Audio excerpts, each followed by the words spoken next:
Naiz irratian, bigarren kafea.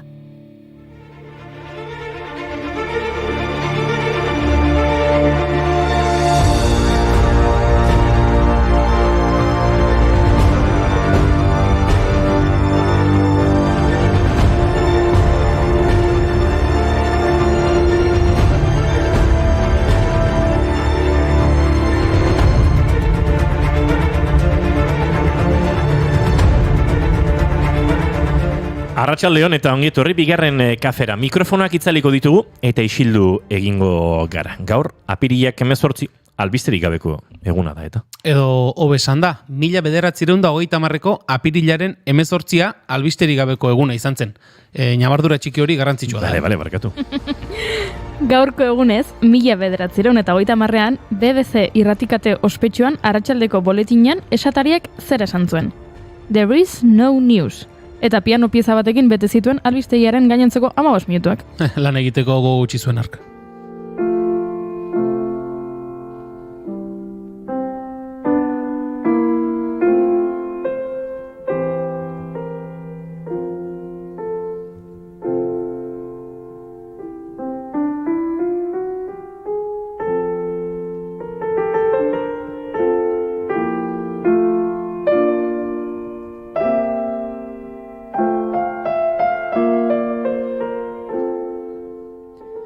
Zenbat aldatu diren gauzak, Izan ere, 2023ko apirilaren 18an, hau da, gaurko egunez, edo gaur besan da, albiste ugari ditugu, ospatzeko modukoak gainera. Bai, adibidez, 8 metro luzeko txokolatezko txalupa egingo dutela Pasaiako Albaolan. Txokolatezko bale txalupa bat eraikitzean, Euskal itsas historiaren garai garrantzitsu bat oroitu nahi dute. 18. mendean, kakaoa Euskal itsasontzietan Europara iristen zenekoa. Beltza morena, ontza bat txokolate goizian horrena. Tirikitena, beltza morena, ontza bat txokolate goizian horrena. Txikia izan arren izan leke. Eta posteko albiste gehiago, Espainiako Max Arte eszenikoetarako sariak banatu zituzten atzo Kadizen, eta hainbat euskal konpainiak eta antzerkigilek sariak eskuratu dituzte. Adibidez, Janjaka Euskal Konpainiak produkzio lan onenaren saria jaso du Mireia Gabilondok zuzendutako sexberdinak obragatik. Zorionak talde osoari eta bereziki Aitziberri eta Telmori. Eta zorionak Pascal Gaine, musika konposizio onenaren saria irabazi du musikariak Kukai konpainiaren eta orain zer dantza ikuskizunean egindako lanagatik.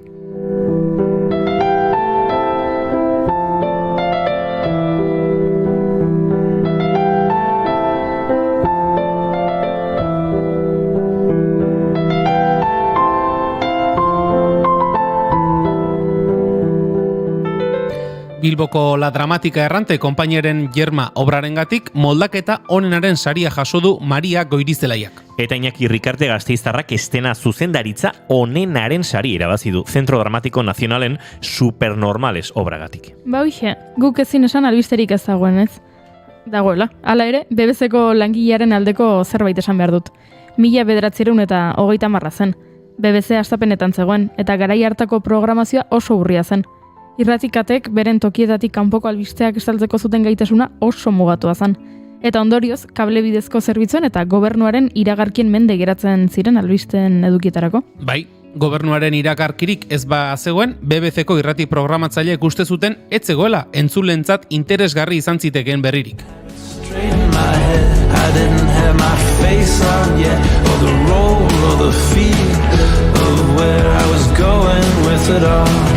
I was suffering more than I let on. The tropic morning news was on. There's nothing stopping me now. Denbora gutxien asko aldatu zen pentsa 1930ean BBC-en etzegoen berririk eta 1947an BBC-n euskarazko irratsaio bat egiten zuten. Leire Arrieta historialari eta unibertsitateko irakaslea saio horiek ikertzen ari da. 1947tik 1956era galizieraz, katalanez eta euskeraz hitz egiten zuten esatariek Spanish Program saioan. Ez da txentxetako kontua. Gurean izango dugu Leire, ikerketaren nondik norakoak azaltzeko. Momentuz badakigu, lehen euskal irratsaioaren soinu banda honako hau izan zela.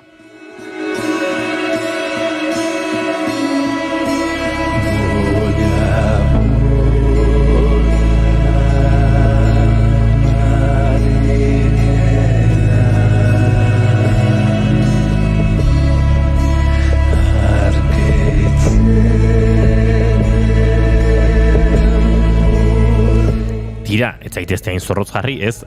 Ondarraoaken kantu edo bertsio honek, ba, ez ditu, 70 urte, baina bogabogaren beste bertsio bat entzun zuten orduan. Guri hau gustatzen zego.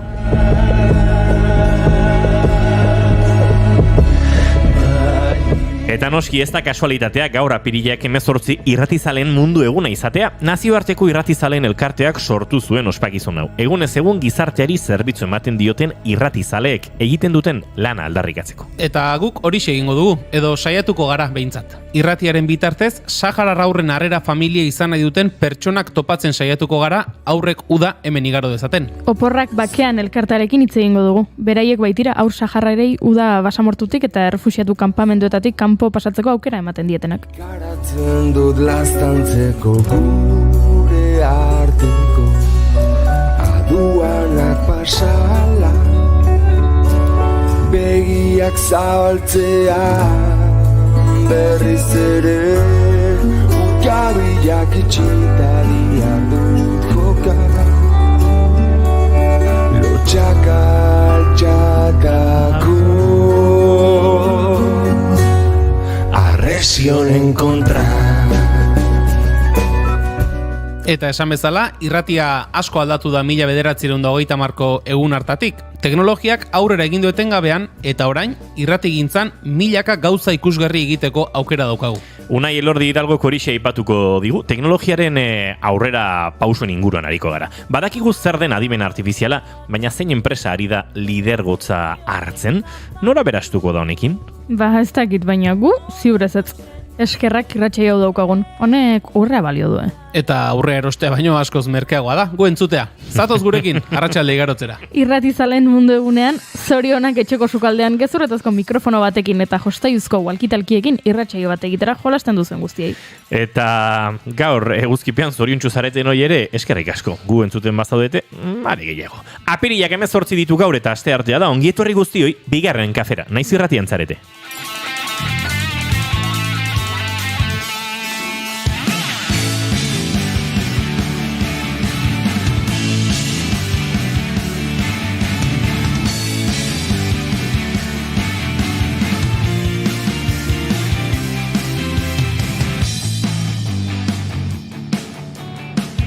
Zuekin entzulezaren hori, Julen Goikotxea Orbegozo. Arratsaldeon. Zutik erori ala izgorro izien. Bai, ni beti aldala zutik eroitzen hau. Goiuri ezei zarandia. Arratxaleon? Zutik erori ala izgorro izien. Ez. Ez? Ez. Etzan da erori aiz. Bai. Goitxaua. Bai. Toman lotako goa haukan. Naiko patxal nago, Bai. Bai. Ai, entzuleak eskatuko ditugu, eta denak hasiko dia idazten, eta Goiuri ondo aldago, eta... Pasako zait. Beharko zu daukazu uduritasuna. Bai, zegozea ez. Izketan ari zaizuena, Iñigo Asensio Ulurbide gaur bigarren kafeak 578 du, arratsaldeak 4 eta 13 minutu, apirilak ere 18, gu 3, eta aurrengo bi ordutan zuekin bat egiteko asmoz etorri gara ona. Ongitorri, esan da bezala naiz irratira, bigarren kafean zarete.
Ara Gorkak esan dugu, Juri, behar dituzu mimok.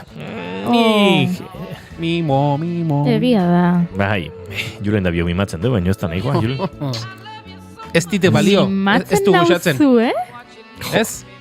Zeinek eta zuek? Amaik, entzuteko jaio gaitu Julen. Ziget. Entzule hemen bat eta bi faderra jetxiko ditugu eta goiurik jarrai dezala bakarrik. Zeg ezurtiak zeaten... Bai, Gorka, bai, agian mimoak behar ditut. Fama ederra irabaziko diago iketanik. Baina, bueno, pasako zeite, pasako zeite. Bai, Bai, orain bertan Ikusi du pasada... ja, gustoko duen txakur bat horre espaldiaren bestaletik, eta ja, aldatu zaio aldartea pixka bat. Ya está. Horrela hobeto. Eta txakurra ipatu dugula, han fondoan dugun iratik ere segituan begiratu duen untza. Hemen txakur zale asko dago. bai. Bikior zale asko, ziok hemen jur. Zale asko. That was on my face, yeah. Nik ere txikitan irratiarekin amesten nuen, con mikrofono de kolakao, esaten digu Gorkak. Ara! Opa, zegoen mikrofono bat kolakaukoa, Nik ez dut piladuna, eduki. eta Bai. pixka, bai, oso guapoa zan. Zer? Eski kolakau garai baten sortze zigun, osea, jaipa zan kolakau urtero ze produktu ateago zun. Bai, nik edukin un batikaoa. Batikaoa zan, lare, txikio, kolakauakin elatuko Horraita egiteko, santo bizi da ez?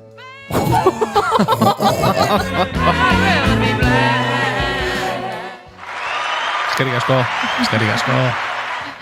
Oporrik ez du izan aste santuan eta... bai, nahari da, halako uduritasuna ez, baina pixkate lotxabekeria bizi, purien. Esan dakoa, bazeon batikao. Bazeon, elatuak egiteko beste, bueno, hori etzan oso sofistikatua, baina... Izenak, batikoa bai, besteak ez ditu goratzen, baina baziren, zuk esan duzuna, zer aterako du aurten, Bai.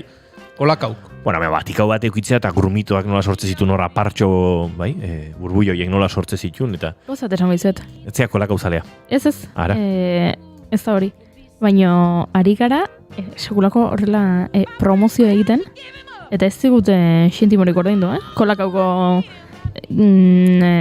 gizon eta emakumek, beraz, edo promozio gutxiago egiten diegu, edo Kolakau people deitu, mesedez.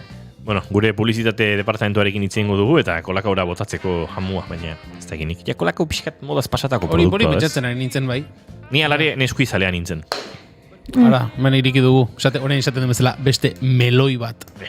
Kolakau neskui, patata tortilla tipulakin o tipula gabe. Ez da egit, Edilistak txoixokin o txoixo gabe. derbi bat zegoenean mundialetan edo Europako futbol txapelketetan, ez? Estatu zapaltzaile iparraldekoa edo estatu zapaltzaile hegoaldekoa. Frantzia-Espainia bat zegoenean, ez? Zeinekin, bate galtzea nahi zenun. Bai, Bi galtzeko aukera zeon, claro. Ezin dutelako galdu eta. Estado opresor norte o estado opresor surra. Bueno, ahora aukera martzan eta bueno, bizitza olakoa da, aukerak egitea. Ni nesku izalea nintzen. Zuek? Kolakao. Ni oro jalea. Noni behin egon zan, homeopata oitako bat, esan zin, kakauak ez dizu honik egiten eta algarroba mango izut.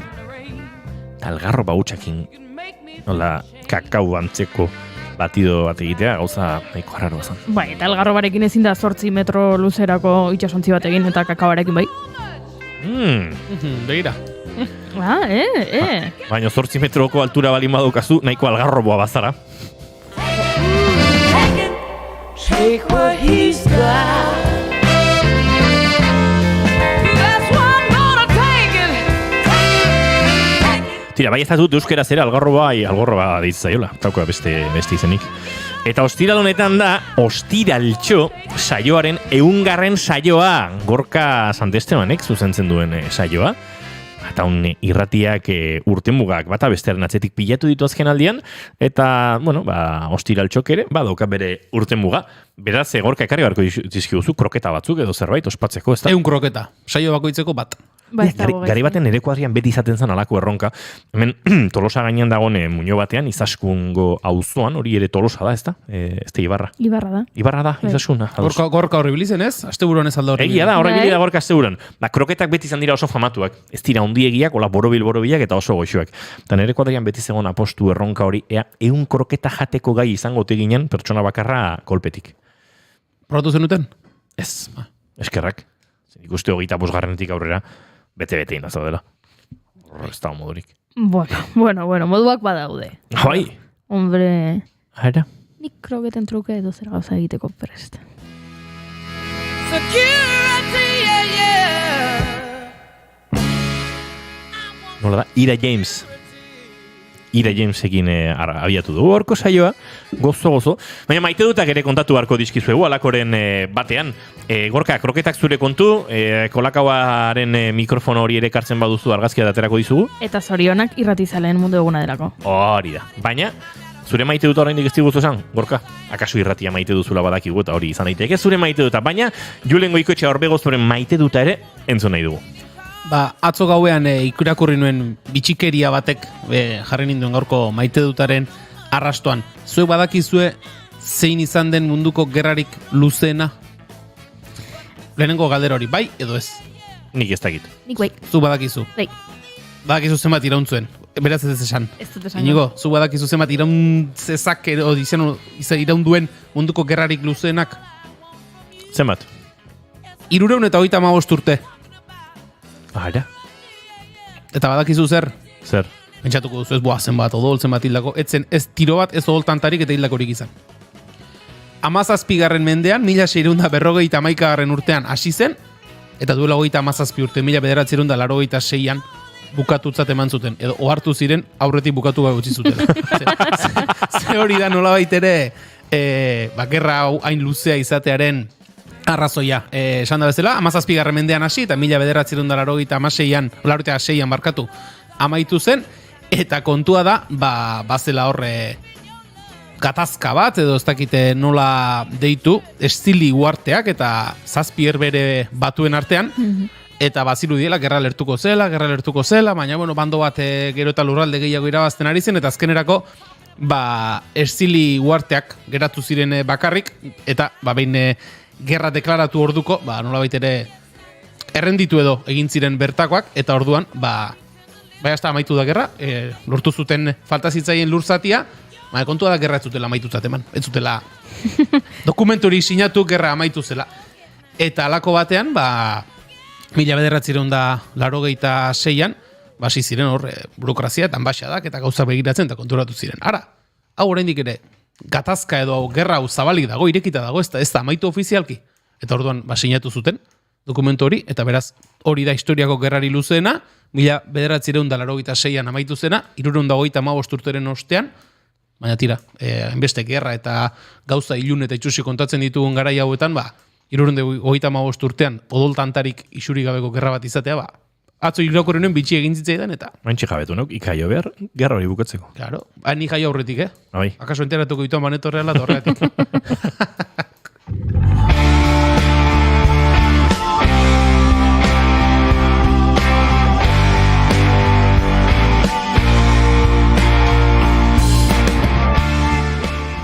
Goiuri Ezeiza Arandia. Zein da zure maite duta? Begira, atzo esan nizuen, ez da? Twitterren ikusi nuela, norbaitek, erronka berri bat edo sortu zuela, eta jarri zuela, zer da, gizon batek inoiz esan dizuen gauzarik itxusiena. Eta orduan jendeari zela, esaldiak jartzen. Eta hori aipatu genuen, eta ikusi dut gaur beste pertsona batek jarri duela. Pixka bat lokatz hauek garbitze aldera edo, zer da noizbait esan dizueten gauzarik ederrena. Eta orduan jende hasi da elkar banatzen. Mezuak, WhatsAppeko kapturak, eta orduan batzuk irakurtzen aritu naiz, eta hasteko nire lehenengo maite duta oso gauza politiak irakurri ditu dela, jendeak ez, elkar esaten dutena, batzuetan oso politia delako, eta gauza oso ederrak irakurri ditut. Eta bigarren maite dutera eraman hau honek, ikusi dudalako, konbertsazioen argazkiak ziren gehienak, kapturak, jendeak gordetzen, erabiltzen duela WhatsAppek daukan ezaugarri bat, eta dela mezuak nabarmentzeko sistema hori, ez? Zuk mezuan sakatu eta izartxo bat agertzen da, eta orduan gero zuk badago atal bat, nabarmendutako mezuak, eta orduan zugotzen zara horra, eta ikusten dituzu nabarmendutako mezuak. Eta nire maite dutat da,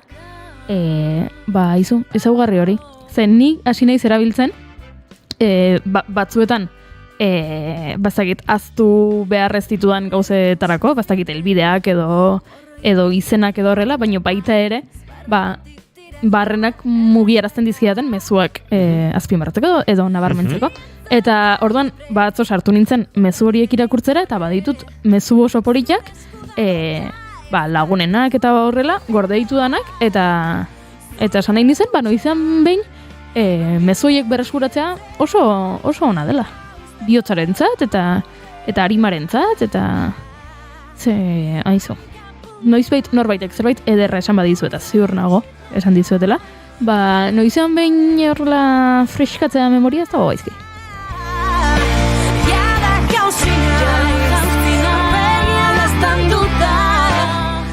Honek gogorarazi dit azken alian arazo batekin bizi naiz, eta akaso ez du jende azkarra eta teknologian aditua zaretela, eta gaztea zaretela, eta lagunduko diazue.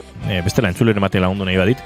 Nik azken aldian ere Instagramen reeletara sartzen izenean, badakizu, norberen interesen araberako joerak agertzen dira, batzutan asmatzen dute, beste batzutan garai luzetan izaten naiz, nahi ez ditudan gauzak ikusten, baina oraintxe nahiko fin dadil, eta ikusten joan gauzak jarrak dira urbiziak eta pirauak, eta jendean musika instrumentua jotzen oso ondo eta gauza oso onak egiten harmonikoki, eta bar. Bat dator zurekin. Bai, eta orduan, zera gertatzen zait, tarteka bidaltzen nion nere buruari WhatsApp talde bat daukat, musika loturak izenekoa, musika ideietatik aparte, musika loturak, tarteka denbora hartzen dudanean ez, instrumentuarekin jarri, eta pianoko batzu badaude hemen, nola reharmonizatu akorde hauek, edo nola egin tumbao kubano bat, eta nolako oso interesgarriak. Baina azken aldian reel bat bialdu nahi diodanan nere buruari, ez dit loturarik sortzen, QR bat deskargatzeko aukera ematen dit. Zer? Bai. Ea gero konpontzen didazuen, no? Aionak bezala nabil, baino.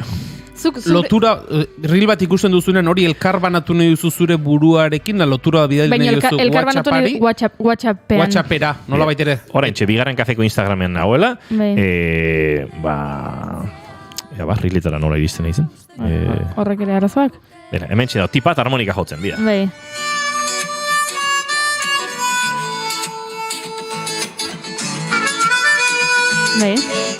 Zora jotzen du. Vale, eta ni nahi bidali nire bururi WhatsAppera. Bai. Horren, 3 puntutxo hori ematen diet. Bai. Eta hemen, oso ondo inigo. Guaintxe ikusi dazu, ez da?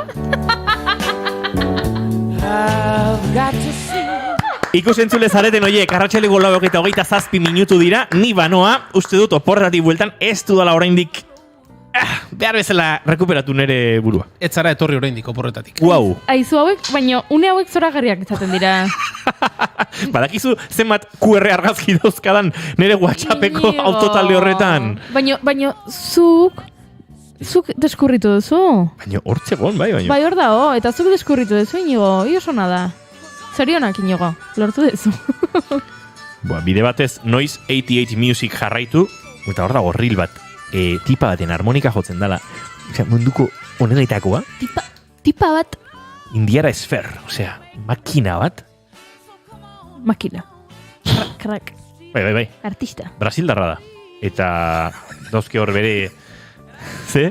Mastodonte! Bide batez, Elisabet, iritsi, esirila saio horre, hemen gabiltza gure eguneroko saltxan. Idoiak, iratik ere handik arraro begiratzen zizun esan ezer, ari da gizon hau hemen, bere sare sozialarekin ez duela asmatzen, eta... Bueno, Indiara Esfer, artista brasildarra, harmonika jotzen, borrotezkezu harmonika jotzen ikasteko ikastaroak dauzka, eta zoragarri jotzen. Eta gorkak bere maite duta boto digu. Beste mastodonte bat eta zari da, ze Ander Zubillaga gitarra jolea elkarrizketatuko du ostiralean. Guk ere, lehen esan diete, gorka hemen aurrekoan ere eskaini nizan izue, oso bidai interesgarria egin dugu estatu batutatik, eta nahi baduzue Ander eta beste norbaitek harri, eta pixkat kontatuko dizuegu, gure bluesaren ruta nola joan den, eta ez diate kasu handirik egiten, da gaur esan igual Ander izan da gitarra berria ekarrita, eta ez diate kasurik egiten. Ez da egia. Ez da okio, baina, tira, gorka badakit idatzi diazula lehen mezu bat, Ander Zubillagaren entrevista horren arira, gero kaso egingo dizut. Ez zaitu zua horki geratu zuerutan zen, eta baina kaso egingo dizut, sin falta. Maite duta uste dut, niri falta zaidala? Bai. Nila nabil... Hau esaltzen maite duta. Zeharo galduta. Kuerraren asuntu hau etzen maite duta? Ez du balio. Ez, bota, venga. Baina izan ziteken. Agertzen zaizkizula gustoko gauzak. Ez du balio? Bale. Etzen, zure Twitterreko horren arira, Bai. Gogoratu naiz, nik hori nabarmentzeko gaitasun hori ez dudala topatu azken aldian Instagramen, baina ja topatu dut. Bidai horrekin lotuta, uste dut urrengo aste hontako maite dut guztiak izango direla azken bi asteetako bidai honetan oinarrituta. Ni nintzen Chicagon eta Chicago dauka itsasoa dirudien laku zoragarri bat, Michigan lakua, ia 600 kilometro luze, hegoaldetik iparraldera, eta ia 200 zabalean dituena. Lakua. Bai, lakua. Eta laku horren ertzetan ondartzak daude, kriston giroa, paseo maritimo moduko bat, biziletan, patinetan, korrika, oinez, nahi duzun egiteko. Eta bertatik, badago portu txiki bat, eta handik, ibaien barrena sartzen zara Chicagoko skyline inguru horretan. Eta Chicagoko lehenengo zubia ez, bigarrena izango da, haren inguruan badaude eraikin arkitektonikoki, zinez interesgarriak, Donald Trumpen hotel erraldoi bat ere bertan dago, ez da inpolitia, baina tira, hor dago, eta nire buruan, tira, piragoa eta lokatu, eta gozo egun pasa ingo dunik, lakutik barrena, erreka hontan gora, Chinatown eraino, bueltatuta. Baina piragoa galokatzeko lekua Googleen arabera irikita zegoen, baina ara jun eta itxita. Tan gazte batzuk eta pentsatu nuen tira, hauek zai daude, piragoa alokatuta etorriko ote diren da. Galdetu nien, hortan ari ziren, eta ez. Ok. Eta jarraitu nunan pixkat, eta etzeo nien hor da, izue parkatu, mengoak zarete? Eskatu nahi nien, dei bat egin zezaten zen, nik nuen estatu batuetara deitzeko gaitasunik, da, ni ingelesa naiz, eta gu bai gustatu batuarrak, eta zure ongoa zeatanik, ni Euskal Herrikoa, eta hori izaten da ez, ikusten bat aurpegian nola konbikzio gutxi da, yes, we are a country between Spain and France, hortxe pixkat, baina nik hori esan horretik tipuak esan zidan. Horrelako eztabaidak ere izan ditugu, jende asko joan gara, eta batzutan galdetu eta zer erantzun, eta nik beti erantzuten dut Euskal Herrikoa naizela, denek ez dut horrela egiten da, gure eztabaidatxoak. Eta tipuak esan zidan, nire familia bertakoa da, eta nik pentsatu nun. Ya estamos. Malagakoa izango boneko saba, baina, ja nahastu gaitu. Eta nik bai, baina Euskal Herri bertakoa, eta esan ziten, Naparrokoa, baina hori ere Euskal Herria da, ez da, nik ez da izango ba! Noski. Bai, geratzen nintzen da, kriston poza entziten, hainbeste azalpen eman da, tipo bat eta berak badaki. Naparrokoa da nire familia, baina hori ere, haren zenideak ere, naparrak dira eta napar kontzientzia euskalduna badute, zoritxarrez Naparroan ez dute denek alaxe pentsatzen, eta argi esan zidan da, bai, zenion, izatez, euskaldun guztiak gara naparrak, pentsa, eta parra egintzun, eta antxe joan zidan, baina poza eman zidan, eta alaxe geratu nintzen, bai, hori da nire maite duta, eta hau esan da, arratsaleko... Piragoan ibili zinen, ez? Ez, idatzi nun e-mail bat, tipo erantzun zidan, maiatzaren 5 arte, ez dutela zerbitzurik ematen. Zeno, izu, ni moldatzen nahi zen, nahi goizen antxe pirago bat eman, da kubra ematen baiazu, nahi esan atxalen zorrutan nahi zuen, ondo atorkizun da, ni moldatuko naiz da, ziten erantzunia. Zegoen hortarako presta. Esan dagoa, arratsaleko 4:23 minutu, Elisabet Izagirre dagoeneko gurekin dugu, eta bagoaz aurrera, bigarren kafean naiz erratian.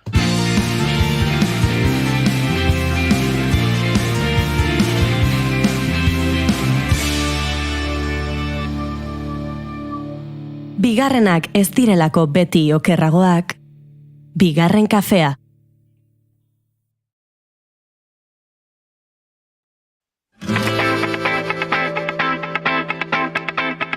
Kaixo Saharar zapaldu eta desertikoa gugara.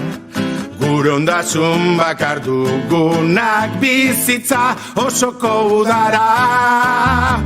Uztai eta buztu, nahi dugu arruztu, atxa helburu.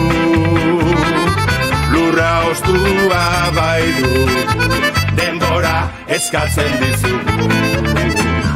Ez dira aski izango, guretzako oporrak bakean, oporretatik aparte. Betidanik izan dute lotura estua Saharar herriak eta euskaldunak. Elkartasun ekimen ugari antolatu izan dira eta modu askotara bidali izan da laguntza Euskal Herritik Saharar kanpamentuetara. Elikagaiak biltzeko kanpainak, eskola materiala, osasun produktuak, hemendik arantzko joeran norantzan egin izan dira gehienak, baina bada azken urteetan handik onuntzako norantzan egiten denik ere. Oporrak bakean programaz ari gara eta udan 2 hilabetez haur saharar bat etxean hartuko duten euskal familiak topatzea du jomuga.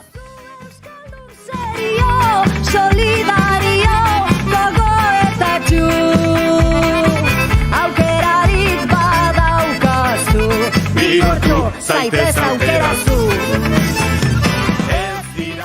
Negu partean hasten da oporrak bakean egitasmoa, uda horretako familiak topatzeko kanpainaren edapenarekin. 300 haur inguru etorri ohi dira, uda gure artean igarotzera, Saharar kanpamentuetan urte garai horretan izaten diren muturreko baldintzetatik iesi. Bide batez, behin hemen egonda, osasun azterketak egiten zaizkie eta ondo elikatzeko aukera ere ematen zaie. Duela aste batzuk ordea, oporrak bakean ekimeneko arduradunek harrera familiak lortzeko zailtasunak dituztela jakinarazi dute eta horren inguruan aritzeko gonbidatu dugu gaur bigarren kafera Elisabet Izagirre, oporrak bakeaneko kidea. Arratsaldeon eta ongi etorri Elisabet. Bai, arratsaldeon eta ongi etorri eman digu, baina mikrofon hori iriki egin barra daukat, oraintxe konturatu naiz itxi dudala. Eta segundu batzu behar ditut. Dituzten, berero eta baldintzapen, hilabete batzuetan, utzi gutzue ume izaten. Ez dira hasi izango, guretzako oporrak bakean, oporretatik aparte, bakerik ez daukagun artean. Gerrara sortu dituzten. Hore bai, arratsaldeon eta ongi etorri Elisabet. Ui, oraindik ez? Hone ja uste dut bio batera egin dugula egin beharreko bera, ez? Ba, oain bai. Arratsaldeon, Eli. Arratsaldeon. Bai. Azkenean bai. Bueno, Eli, zer moduz? Ondo, baino kezkatuta era berrean. Martxoak batean hasi genuen kanpaina, 300 haurrentzako familiak bilatzeko, 7 egun bakarrik gelditzen zaizkigu kanpaina bukatzeko, eta ez dugu helburua beteko. 150 inguru lortu ditugu, baino beste 150 animatu beharra ditugu, jende asko eta asko dago galdezka, baino ez du aurrera egiteko pauso hori ematen, eta azken pauso hori falta zaigu. Pentsatzen dut, zuentzat hasieran jarritako helburu horiek betetzea ez, 300 haurrentzako familia horiek topatzearen helburu horretara iristea garrantzitsua izango dela, ze han egongo dira ona etortzeko desiatzen horren zai, eta ez dakit hori zuentzako, zuei estutasun bat sentituko dizu ez, helburua ez betetzearena edo huts egitearen sentsazio hori, zama hori sentitzen duzue? Bai, hala da. Gure aurtengo erronka pandemia aurreko kopuruetara iristea zen, eta hori da, 300 haur ekartzea. Pandemia aurretik ekartze genitun 2 hegazkin hoiek aurrez bete eta uda gure artean igarotzeko aukera matea. Aur asko daude zai, galdezka, dagoeneko hasi du beroa, eta irteteko beharra dute, eta horretara iritsi nahi dugu. Pandemia bat egon da tartean, ez dakit, aurtengo joera izan den, aurtengo, helburua ez lortzearen aurtengo joera den, edo pandemiaren eraginez, ez dakit iaz eta ja datu horiek okertzen ari zirenen zantzurik baute zenuten, edo aurtengo kontua bakarrik gote den? Pandemia garaian 2 urtez aurrak ez ziren etorri, iaz 0tik hasi genuen kanpaina, 151 aur ekartza lortu genuen, eta hoiek errepikatuko duten arren, horren bikoitza ekartzea nahi genuen, eta egia esan gizartea aldatu dela irutze zaigu, orain oporretara juteko, kanpora juteko, beste modu bateko bizitzara ematen dugu, eta horrek kezkatzen gaitu. Aurrak han daude, 57 urte daramatzate bertan, eta handik irteteko behar horik han jarraitzen du, helburu horregaitik egiten dugu. Kuriositatez, Eli, pandemia aurreko azken datuak zenbat hau familietan edo kokatzen ziren? 300 haur inguru etorri zian, baina egia da horretarako ere aterpetxe desberdinak zeudela. Aterpetxeetan 80 bat haur inguru edo egongo zian, eta beste guztietan harrera familietan. Beraz, 220 harrera familia inguru izan zen ituzten azken urte horietan, eta orten 150etan zarete, ez gara eskorrak izango, 7 egun falta dira. Helburua ez duzue beteko, 300ak ez, baina 200en gainetik egoteko erronkatxo hori behintzat markatuko dugu baikortasunez, eta azken aste honetan ere hor zalantzan, galdezka dabiltzan familia horiek ere, animatzen diren, ez? Uste dut, hortik edo begiratu barko diogula, ez da? Bai, bueltaka dabiltzan familioiek, pentsatzen dabiltzanak, zalantzak dituztenak, beldurrak dituztenak, hoiek animatu behar ditugu.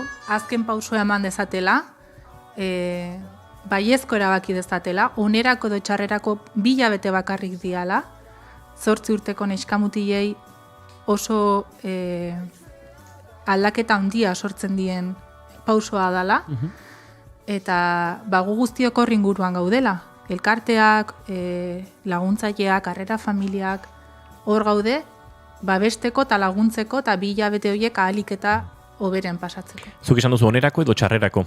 Orain zalantza duenak 2 hilabete barru ez, udara amaieran garbi izango du. Txarrerako 2 hilabete soilik, ze ondoren aurrak bueltatzen direnean, 2 hilabete horiek zoragarriak izaten direlako, ondoren izaten dira, penak eta agurrean alako, etengabe eta urtetarako mantentzen den harreman polit bat, eta sustraitxo bat kokatzen du, ez, familia horrek Saharar errefuxiatu kanpalekuetan, Saharar lurraldeetan ere nolabait, esperantzak ara darama sustrai hori, baina sortzen dira horrelako harreman oso estuak, eta uste dut, orain duda duenak gero 2 hilabete horiek motz sentituko dituela, Eli. Segurazki. Orain dudan eta zalantzan eta beldurran dauden horiek, horretara animatu berritugu, ez? 2 hilabete oso azkar pasatzen dira, udaran planak kalean egiten ditugu, eguraldiak laguntzen digu, beste ritmo bat eramaten dugu, eta egia da, 2 hilabete horiek askar pasatzen diren momentuan gero agurra ere gazigozoa izaten dala, ez? Aurrak amaren garandoa, bueltan, badakigu, area itzuli behar dula. Hori errespetatu egin behar du, euren lekuan dago. Beste toki batera itzuli beharko luke, baina gurasoekin batera, eta badakigu, on egin diogula, eta han egongo dala. Hemendik 4.000 kilometrora, beste gure familiko beste persona bat izango dugu, beste familia bat izango dugu, eta handik aurrea, aur horrek ere horrela sentituko du, 2 famili ditula batan, eta bestea hemen gure herrietan. Eli, entzuten ari den familiaren bati edo esango diogu, oporrakbakean.eus webunean badaguko gala, hor, informazio guztia, baina hortxe, zalantzan da bilen edo hau entzun ostean, informazio eskatzeko edo animatuko litzateken familia bati zerbait esate aldera, ze badago eskakizunik bete beharri baldintzaren bat edo ez dago alde hortatik, ez dago inolako mugarik, nola izaten da? Familia batek aur bat ekarri alizateko prozesu hori. Denbora, elkartasuna eta gogoa, hoi da eduki behar duna. Gero guregan hurbildu, guk zalantza guztiak argitu, eta noski filtro moduko batzuk pasatze ditugu, azkenen aurrak dialako, 8 urteko umetxoak dialako, eta ondo zainduta egon behar dutelako, aldundiak ere bere filtroak pasatze ditu, baina azken finean, denbora, elkartasuna eta gogoa daukana, ongi etorri izan da edoia. Eta zalantza duenari, galdetu gabe ez geratzeko eskatuko zenieke ez da, zuekin hitz egiteko behintzat. Hori da garrantzitsua, lehenengo pausua eman dezatela, webunean sartu, telefono zenbakietara deitu, e-mail bat idatzi, lehenengo pauso hori egin, gurekin gutxinez harremanetan jarri, eta, dituzten zalantza horiek edo beldur horiek argitu, eta gero erabaki dezatela. Baina erabakia positiboa baldin bada eta baiezkoa baldin bada, seguru oso uda atsegina pasako dutela. 2 hilabeteko epe batez ari gara hizketan, ona etortzen diren aur hoiekin guztiekin, elkarrekin batera antolatutako ekintzak edo egiten dituzue udan zehar, esan familia batek akaso pentsatuko du ez, 2 hilabeterako hartu, eta aspertu egin behar duen hemen gurekin pentsatzen dut, alde horretatik ere ekintzak eta antolatuko dituzuela udan zehar. Oporrak bakean sare moduko bat osatuta daukagu, zonaldeka, herrika, inguruan badaude begiraleak, badaude horretarako prest dauden, ekintzak, kanpamentuak, ludotekak, gauza desberdinak, eta egia da, antolakuntza aldetik aurro hori ondo egoteko ziurtatu behar dugu, eta horretarako ere, nolabaiteko ekintza horiek antolatzen dira, familia zaindu, eta aurra ondo zainduta dagoela ikusteko, eta aurrek ere beraien artean egoteko beharra dutelako, beraien hizkuntzan hitz egiteko beharra dutelako, etxeko gauza kontatu, ikusten dituzten eta ikasten dituzten gauz berriak kontatu eta berekidei berdina edo antzekoa bizitzen nahi dian edo bizi. Eta egia da, azken finean, zonaldeka edo, oporra bakean familia handi bat sortzen dugula, harrera famili mota desberdinez, sortutako famili handi bat sortzen dela, eta orokorrean sentsazioa oso ona izaten dela, eta merezi duela, abentura honetan parte hartzea eta pausua eman dezatela. Eta ziurrenik hor, familien arteko kuadrilla modukoak ere sare horretan sortuko dira, ez? Bai, egia da WhatsApp hortarako oso abila dela, WhatsApp talde asko sortzen dira horren inguruan, gaur parkean gelditu gea, bihar hondartzaragoaz, etzi piztinaragoaz, eta asko eta asko, urte askotako lagunak sortzen ditula. Eta handik datorren aurraren lekuan edo jarrita, Saharati datorren aurraren lekuan jarrita, ez dakit elkar ezagutu dezaketenak, elkarren artean harremana dutenak inguru beretsura bideratzen dituzuen familien arabera, zen dut, hona etorritakoan, elkarren artean edo topatu daitezela edo sakabanatu egiten dituzu, edo nola izaten da hori? Egia da, guk ez dakigula zein aurre etortzen dian ona, loiura beraien bila juten gehan momentura arte, zerrenda hautsu batekin kontatzen dugu, eta saiatzen geha, herri berdinekoak inguruan jartzen, pentsatuz eskolan eta kointzidituko dutela, baina egia da sahalarrak izate hutsarekin, beraien hizkuntzan hitz egiten duen beste aur bat topatzeak horrek lasaitzen ditu. Eta hortarako ere herri euskalduna, herri solidarioa da, eta gure herrietan saharar asko daude, eta horretarako ere asko laguntzen dute, itzulpen lanetan, triste jartzen den momentuan, edo nor, edo zein tokitan aurkitu dezakegu saharar bat, laguntzeko prest dagona. Eta gero guri oharkabean askotan pasatzen zaiguna ez, baina ikusten ditugu, gure herrira edo badatozela, uztaila hasieran, edo ez dakiz datatan zehazki etorriko diren, baina aldeginten behar dutenean, oharkabean modu inkonstientean konturatu gara, herriko gaztetxoen kuadrilan integratuta daudela eta beste bat gehiago bezala dabiltzala. Hala da, oso erreiz integratzen dira, eta oso ohikoa da, herriko plazak aur sahararrez betete ikustea, eta hori da helburuetako bat, eta familiak sufritzen du ondorengo agur hori, baina nola baitere, auzokideak, bizilagunak edo adin beharreko aurrek ere neguan zehar gogoratuko dute. Udan etorri zan, hau sahararra eta nola egongo da. Aitonamonek ere. Aur sahararrek Euskal Herrian aitonamonak ere badituzte. Eta aitonamonek ere hartzen dute onerako edo txarrerako, baina urtean zehar euren biloben zaintzaren arduratxo bat hartzen duten bezalaxe eta obelitzateke askotan gehiegi espalitz, horre hau aipatu behar dugu, batzutan gauzak neurriz pixkat joaten direlako, baina tamainan eta, udaran ere tamainan eta gertatzen zaie batzutan, aurre saharar hauekin egotea, eta pozarren ibiltzen dira, aitonamonek iaia gurasoak baino pozarren,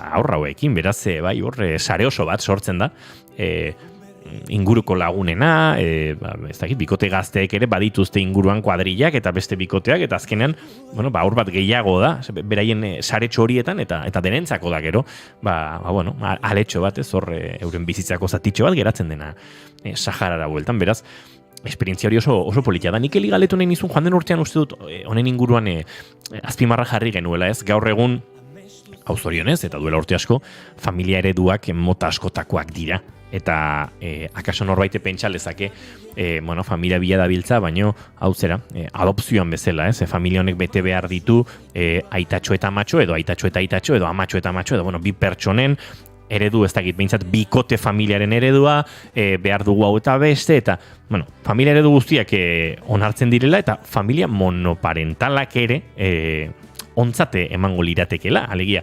gaur egun, ama bakar eta aita bakar diren familia duen bezala, xezta. Bai, egia da, harrera pertsonak bilatzen nahi gehala, eta pertsona horiek, gero azken finean, famili bihurtzen diala. Azkenean, bat gehi bat, famili dalako.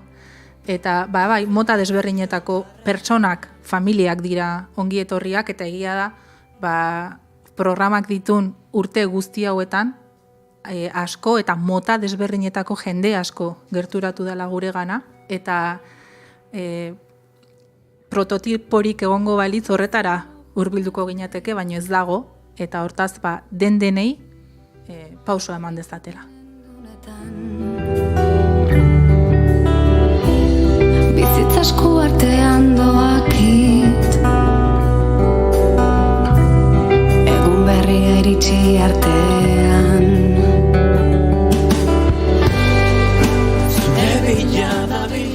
ez dakit, Eli, zuengana informazio eskedo jotzen duten familien profil hori, zer da, besterik gabe zugana informazio bila jotzen dute, edo lehen harrera familia izan den norbaitek animatu ditu, bultzadi edo haien esperientzia ikusita animatzen den jendea da, edo danetik daukazue? Egia da denetik dagola. Asko ahozagokoak funtzionatzen du, nire lehengusuak hartuzun, nire bizilagunak hartuzun, lagun batek hartuzun eta horregaitik animatu gea pausoa ematea, baina beste askok eta askok prensan irakurri, entzun, interneten albiste moduan atera zaielako eta informazio eske deitzen dute. Eta denak dia ongi etorri, egia da norbait ezaguna danean, esperientzia badaukazula, ezagutza badaukazula, eta arraroa da, hainbeste urte eta gero, jendea badagola oraindikan, baino hau Sahararrak ekartzeitu zue, galdera horri erantzun behar izatea, ze urte asko eta asko daramatza programak. Baina, egia da horrelako kanpainak hoien gana ere iristeko aukera ematen dutela, eta irratian egoteak ere hoien gana iristeko modua ematen duela, ez? Hau Sahararrak ekartzeitugu eta behar dutelako ekartzeitugu.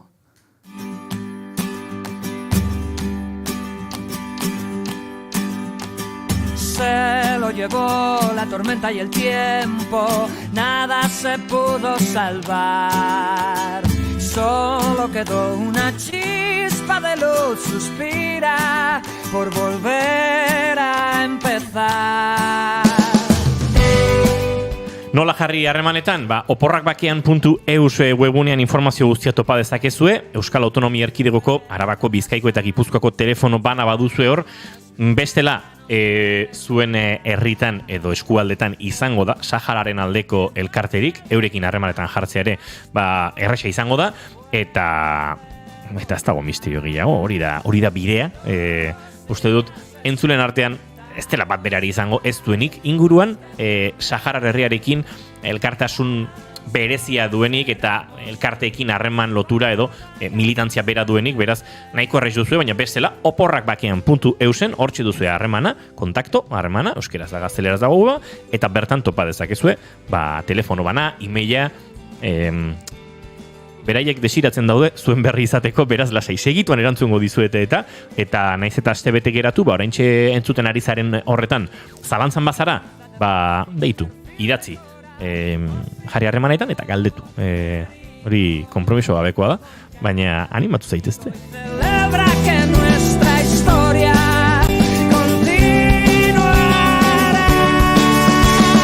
Los días están contados, no hay más que temer. Tan solo seremos libres cuando no haya más que perder.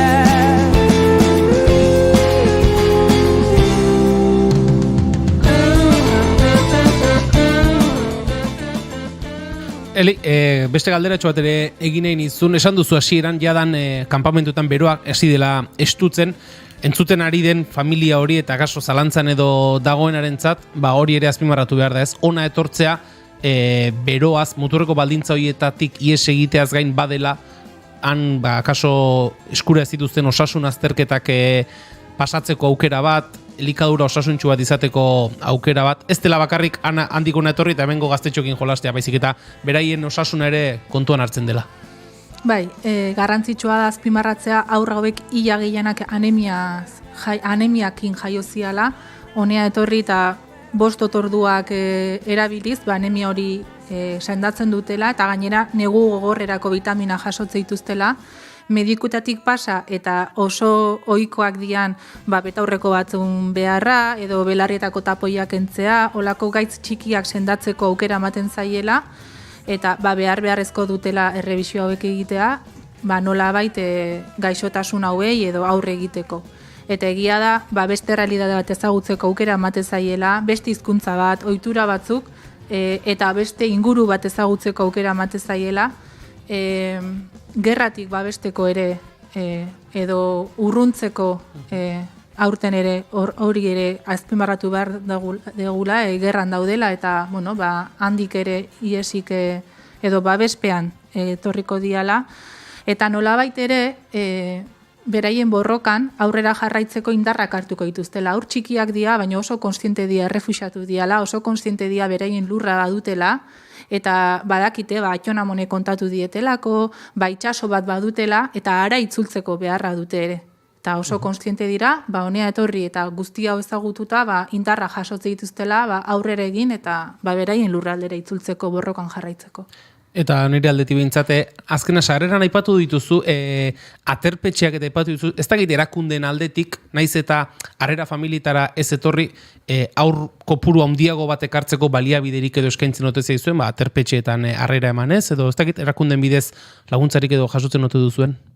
Bueno, elkarte asko gaude Oporra Bakean programan, 140 elkarte eta elkarte bakoitzak harrera familietara jotzen du edo aterpetxetara, eta egia da diru kontua dela, aterpetxeak irikitzeko diru kopuru bat behar dela, eta horretan ere badabiltz, eta ahalik eta aterpetxe gehien irikitzeko aukera ere badagon, eta horrek esan nahiko luke aur gehiago ekarriko ditugula. Bukatzeko lehen Inigo esan duena, astebetean 200 bai? Ea 300 hurbiltzen garen. Bueno. Garraun ez, 300? 300, hori da, zabaldu behar dugun mezua. Elixabete Izagirre, Oporrak Bakeaneko kidea, 1000 esker, gaurkoan gurera hurbiltzeagatik, eta azken mezu baikor hori berresten den, astebetean. Eskerrik asko. Udagertik usteak eman dit esperantza, behin egin zenuen bueltan izango zinela. Hemen baduzu etxea, etxe gehiegi munduan, elkarrekin jaioterrira inoiz bueltatuko algara.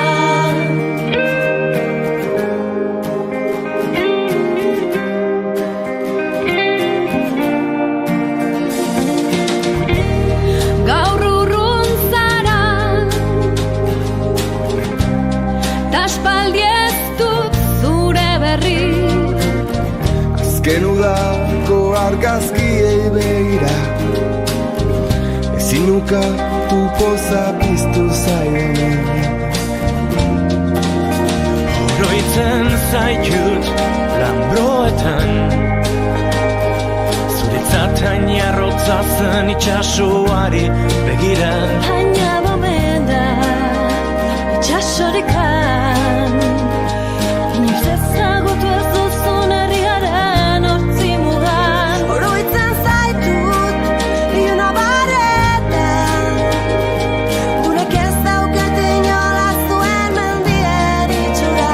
Baina goitikan, irrizkainezka, egiten genituen etorkizunerako plana.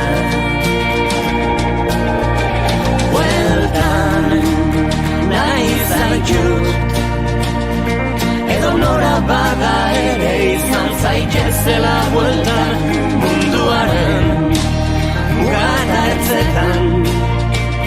Ez zaitzala inor gelditu edo norako itzuleran. Bueltan, nahi zaitut, edo nora bada ere izan zaitezela bueltan, munduaren mugatartzetan. Ez zaitzala inor gelditu edo norako itzuleran. Udagertik usteak eman dit esperantza, behin egin zenuen bueltan izango zinela. Hemen baduzu etxea, etxe gehi munduan, elkarrekin jaioterrira inoiz bueltatuko algara.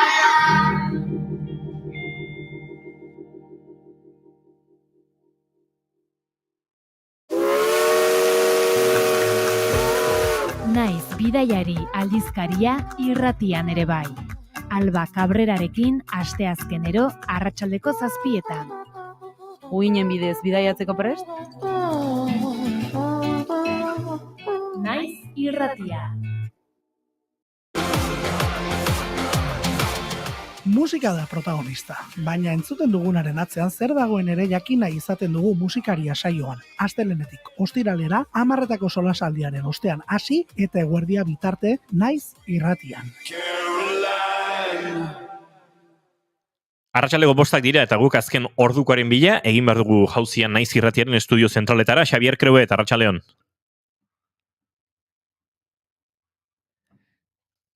Barkatu Xabier, badiru arazoak ditugula zuentzuteko, konpontzea badugun. Orain bai? Orain bai, arratsaldeon Xabier. Arratsaldeon Inigo, arratsaldeon entzule, azkeneko berriekin goaz. 50 urteko gizon bat atxilotu dute Iruñeko taberna batean, sexu erasoa egin duelakoan, eta epailearen esku utzi dute. Epaileak biktimaren gandik urruntzeko agindua eman du. Ikerketako iturrien arabera, sexu erasoa igande gauerdian jazo zen, tabernan zeuden langileek udaltzaingoari deitu zioten, emakumeak abisua emanda eta han bertan atxilotu zuten gizona. Bainuak zigilatua egonda, Espainiako poliziako polizia zientifikoko agenteek proba bila miatu zituzten arte atxilotua epailearen esku utzi dute eta honek aske utzi du urruntze aginduarekin. Beste ildo batetik, Uliazpiko euskara eskakizunen aurkako epaiak gatazka ireki du Gipuzkoako gobernukideen artean hauteskunde bezperetan. Jose Ignacio Asensio Aldun nagusiorde eta PSeko zerrendaburuak epai judizialaren aurkako helegitea aurkeztu izana salatu du eta desleialtasuna ikusten du. Asensiok par batean azaldu duenez, horrelako erabakiak alde bakarrez eta hauteskundeen bezperan hartzea ez da zuhurrena, ez da onena ere herritarrentzat, ez da euskararen ezagutza eta erabilera bultzatzeko ere. Eneko Andueza, sozialisten idazkari nagusiak, berak aipagai izan du afera Radio Euskadiri esainetako elkarrezketetan. Anduezak lan eskubideak hizkuntza eskubideen gainetik egon behar direla aipatu du. Creo que en este caso los derechos laborales deben primar sobre los derechos lingüísticos. Y en este caso lo tengo muy claro, por tanto, muy probablemente la parte socialista del gobierno foral discrepará como no podía ser de otra manera. Eta azkeneko bildotik, Vladimir Putin Errusiako presidenteak ezustean bizitatu ditu ofizialki anexionatutako eta partzialki okupatutako Gerson eta Luhansk eskualdeak. Gerra hasi zenetik, Putinek Ukrainara egin duen bigarren bidaia da, pasaden hilabetean Mariupol bizitatu ostean. Bizitaren helburu ofiziala, frontean borrokan ari diren soldaduak bizitatzea zen. Gerson eta Luhansk, Donetsk eta Zaporiziarekin batera Errusiak pasaden irailean anexionatutako 4 lurraldeak dira, baina soilik partzialki kontrolatzen dituenak. Kherson hiria izan zen Errusiak 2022ko inbasioa hasi zenetik okupatu zuten oblast hiriburu bakarra, baina hiri berreskuratu zuten Ukrainaren iazko udazkenean.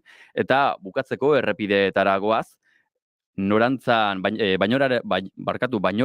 Baionako norantzan autopilaketak topatuko ditugu 3 kilometrotakoak. Besterik gabe azkeneko berri hauekin bukatzen dugu eta 5:06 arian izango gaituzue. Gero arte Inigo. Eskerrik asko Xabier Creuet, arratsaleko 6etan gure lankideen eskutik informazio gehiago. Pour intensifier notre protection commune aux frontières avec une véritable police de sécurité aux frontières extérieures. Nous devons le faire pour notre sécurité. Moi, aujourd'hui, ça m'est arrivé, mon cousin il était décédé ici, donc je ne veux plus que ça refaire encore une autre famille. Garbi dago kontrol hori egiten da fenotipo araberan, ulertzeko itxura. Kontrolak ikusita, migranteak eta beste bide batzuk hartzen da hoe, bide arrisku hauek eta noizipen erizotzak azpe topaten gara, ez? Je suis désolé, ni Inigo Puyo et encore moins moi, nous pouvons infléchir la position des États. Zubiak irekitzea aldarrikatzen dugu behin eta berriro. Kontrolak kentzea, hitzetik ekintzara pasatzea erabaki dugu. Eta zubia ireki dugu. Bizaldekitik atera naizen argi eta garbi izanen, urrengo arte, migranteak segituko dute pasatzen. Une fois que tu fais le passage, il y a beaucoup des autres bénévoles qui vous accueillent et qui vous amènent. Bideak podcasta. Ostegun eta igande goizero atal berri bat Naiz Irratian. Eta nahieran irratia.naiz.eusen eta podcast plataformetan. Naiz Irratia eta Media Bask. My lonely days are over, and life is like a song. Gramofonoa. Estitxu Pinatxorekin. Oh yeah, at last. 1928an Los Angelesen jaio zen Eta James, eta gazte-gaztetatik otzandu ezinezko piztia izan omen zen. 60. hamarkadan etak bere baliabide guztiak utzi zituen agerian, eszenatokira igotzen zen bakoitzean emakume adoretsu eta lotxagabe xamarra bilakatuz. Eta hile hori izatera ausartu zen emakume beltza, bino konpainia txarrak, harreman toksikoak eta heroina ere izautuzun eta Jamesek. Maitaleak hautatzeko ere etzun agian begi onik izan, bat bino gehiago izan ziren nonbait bere bizkar gozia egin zutenak. Bino gizon manipulatzaile haiek bere maixurik onenak izan zirela aitortu izan zuen eta Jamesek. Edonolare, horre guziak etzion kantatzeko zuen doaiari eta indarrari eragin, eta arazoak arazo, 20. mendeko bluesaren eta soularen erreginetako bat izan zen.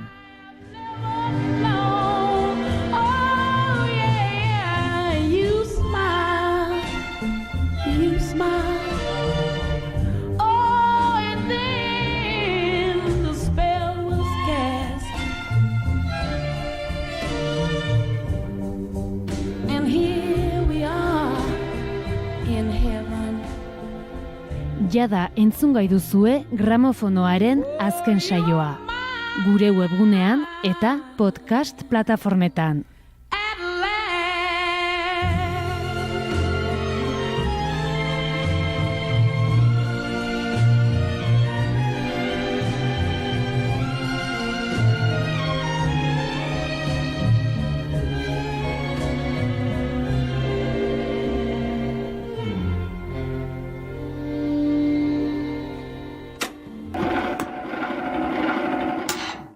Arratsaldeko 5 eta 6 minutu eta gu bagoaz aurrera iraganera begira jartzera.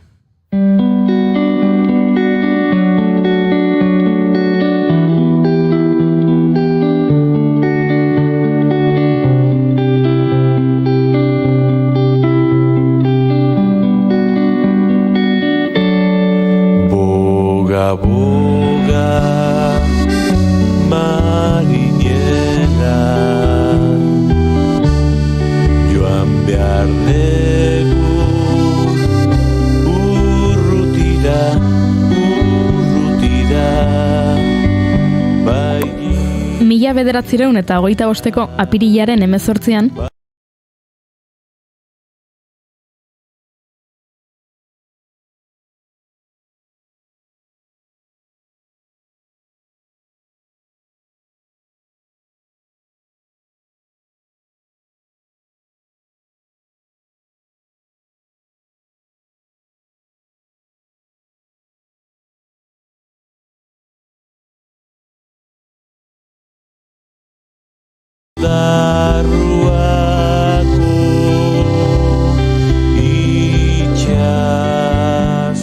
bilera hartan, gaur egun indarrean dirauen protokolo bat idatzi zuten, ingelesez, frantsesez eta esperantoz.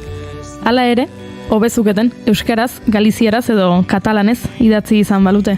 Izan ere, urte batzuk geroago, hizkuntza horiek irratiari esker nazioarteko presentzia eduki zutela kontatuko dizuegu gaur.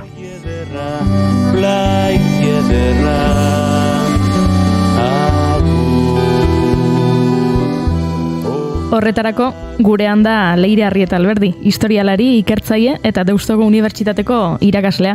Arratsaldeon, Leire. Arratsaldeon. Hasteko, betidanik izan zara irratizalea, Leire? Ez nahi bereziki irratizalea, egia da beti nabilela goizez da kotxez zibiltzen aizenean irratia entzuten. Baina, bueno, nire ikerketatzen itzanean Euskal Erbestia ikertzen eta gai horregatik interesatzen, egin ituen hasierako lanen artean bat izan zen Radio Euskadiren historia osatu, gazte-gazten itzala, lizentziatu berria. Eta gerora Radio Euskadiren historian sakontzen jarraitu dut, eta azkenengo urtean beste ikerketa baten murgilduta nao, oso interesgarria. Hoi da, frankismo garaian, BBC irratian, 1957 eta 1956 urten artean, euskaraz egindako kronikak aztertzen ari zara. Baina badakigu Galiziatik iritsi zitzaizula ikerketa honen hasia, ezta? Bai, gonbidatu ninduten bertan itzali bat emateko horren inguruan, da nik bai esko eman nuan, gehiagi pentsau gabe, pentsatzen alako horren inguruan, gauzak zerbait idatzita egongo zala, ez? Eta hasi nitzanean prestatzen, konturatu nitzan ez, referentzia bat zeuden, jakina entzun da, BBC-en euskerazko saioak egon ziala, baina, esnakan materialik hori itzali hori prestatzeko, eta zinitzen Euskal Artxiboak arakatzen da zerbait osatzen. Eta arajo nitzanean, nizautu nuan beste historialari bat, Galiziarra, eta behaiek Galiziarrek, agian igual, behaiek esutelako euki Euskaldunek zakaten, Euskaldunek zakaten ja ordurako Radio Euskadi, ez? Eta igual horregatikan garrantzia handia eman diote Galizera zeindako saio hoiei, eta publikatuta dituzte testuak eta guzti. Galizian ikertu dute gai hori. Baina hemen ez? Eta hortan abil. Beak eman zian pista batzuk, eta ari hortatik antiraka, hortan oaintzen. Murgilduta nago, ez dut bukatu ikerketa hori. Eta pista horien atzetik, lehen saio horren gidoia topatu duzu. Zer zioten? Hori da. Lehen saio hori topatu dut, irratsaio horren testua topatu dut Bartzelonan, da esango esu ez, Bartzelonan. Historialari Galiziar horrek esan zian, nik benekin koordinatzailea izan zala, saio horien koordinatzailea izan zala katalan bat.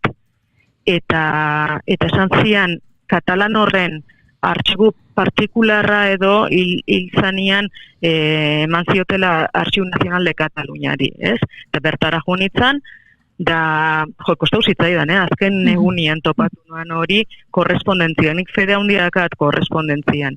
Eta, klaro, hortarako gizon horren, kazetari katalan horren korrespondentzia guztia erakatu nan.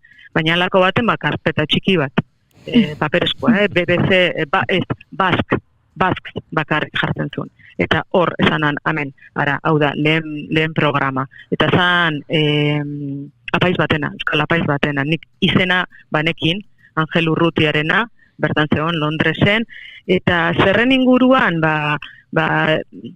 sermoi tankerako irratzaio bat izan zen. Hau da, lehen aldiz euskera entzungo da BBC-en, prestigio handiko irrati batetik, eta gizaki guztiok ezberdinagea, oso ezberdinagea, baina aldi berean berdintzuak, eta hori zan leloa, ez? Elkartu beste herri batzukin, beste kultura batzukin, hori da lehen bizikoa, baina ez pentsa goiuri asko topatu, ez dut irratzaio, ez dut testu asko topau, Hala ere, asmoa badaukazu, ezta? BBC-ko artxiboetara joateko eta gehiago aurkitzeko, itxaropena bintzator dago? Bai, idatzi, beste batzuk adibidez, historialari Galiziar horrek idatzi zelan desan zioten ezagoela ezer. Irratzaio hauek zian, ezakate nola esan, izaera ofizialik zian, Spanish programen barruan, sekzio bat zan, atal bat. Zakan izaera ofizialik. Orduan, esan zioten historialari horri ezagoela ezerre. Nik idatzi dut, eta esan diete oso referentzia gutxi daudela, baina nahiago dut bertara jun, da bertan begiratze gertatu zitzaidan Katalunian ere. Hasiera baten ez zegoen ezer horren inguruan, baina korrespondentzian begiratu eta haran agertzen dan lehenbiziko testua. Nik esperantza hori dakat, igual bueltatzen nahi ezer gabe, baina, behintzat topatuko etena hori bai izango da Britainiarren ikuspegia, ez? Nik topatu dut, ikertu dut hemengo artxiboetan Euskaldunek zer nahi zuten, eta nahi dut topatu zer pentsatzen zuten Britainiarrek edo BBC-ko agintariek. Esan dugun 1957an hasi zirela saio hauek, garai hartan frankismoa sasoian zegoen, justo orduan Amerikako Estatu Batuekin harremanak estutzen, pentsatzen dut testu ingurua hori izan da, edukiak oso kontrolatuta egongo zirela. Oso mugatuta. Baina behaiek bazekiten, saio honen bultzatzailea edo Euskal Gobernuaren barruan izan zen Joseba Arrezola Ordiziarra, eta arek bazekien zintzutela erabili irratsaio horiek helburu politikoekin, hori bazekiten oso kontziente zian, gaina hortarako Radio Euskadi zekaten. Baina nola hartu zuten, behaientzat balore handitu eta niretate bai, naiz eta urtia pasa, baloratu zuten euskerantzun izana. Osea, BBC-ko irrati baten, horren beste prestigiozakan irrati, nazioarteko irrati baten euskera entzutzia. Hori baloratu zuten. Nik esatet, igual, balore simboliko bat zakatela irratsaio horiek, euskera zeindako irratsaio horiek. Eta, horren beste denboran mantentzia ere ez da broma. Ni nahi dut jakin, ia 9-10 urte horietan mantendu zian etenik gabe. Moa dakat igual etenak egongo ziala edo, baina hori oaingoz ezin dut jakin. Aipatu duzu, aita urrutia edo fader urrutia kasu honetan, esataria bera zen soilik edo gehiago gontzir bazauden? Batu ditut sei baten izenak eta telebistako informatiboan ateata gero, pertsona batek idatzi zian esanaz, bere aitxonaren izena emanez, eta besteik esakila, bakarrik bere aitxona ere esatar izan zala BBC-ko programa horietan. Topatu dituten izenen artean, 4 behintzat apaizak edo erlijiosuak edo erlijioso izandakoak, eta guztiak Bigarren Errepublika garaian aldizkari euskaldunetan idazten zutenak. Eta zergatik anabariak normala da, ze 57an zeinek zakan euskera jasua BBC-en hitz egiteko, idazteko eta hitz egiteko paisek ikasketak zazkatenek, ez? Esan duzu jakineko zenukela, ez? Han ze iritzi zuten honi buruz, uste dut euskaldun batzuek behintzat BBC-era gutunak bidali zituztela. Irakurtzeko aukera izan duzu? Bai, baina, dia, Joseba Arrezolak eskatutako kartak dira, ez? Euskaldun horiek iparraldean zeuden, eta Joseba Arrezola behin eta berriz eskatzen zien, Mercedes bialdu BBC-ko zuzendaritzari eskutitzak esanez, asko estimatzen dituzuela euskera egindako programa horiek mantentzeko, programa horiek mantentzeko eta estentzeko, iparraldetikan euskaldunek idazten zuten BBC-ko zuzendaritzara. Hala ere, 1956an amaitu egintzen, Spanish programa honen sekzio hau. Badakigu zergatik, kexak medio agian? Kexak hasieratik egon zian, ez pentsau zian kexatu bakarri frankistak, ez grazia hundirik ezien bertan Londresen zeuden beste espainol batzui, monarkikuak eta republikar batzuk ere hoien kontra jarri zian, Kexak hasieratik egon zian, ez? Berrota maseian gertatu zena zen, testu inguru aldatu intzala, testu inguru historikoa.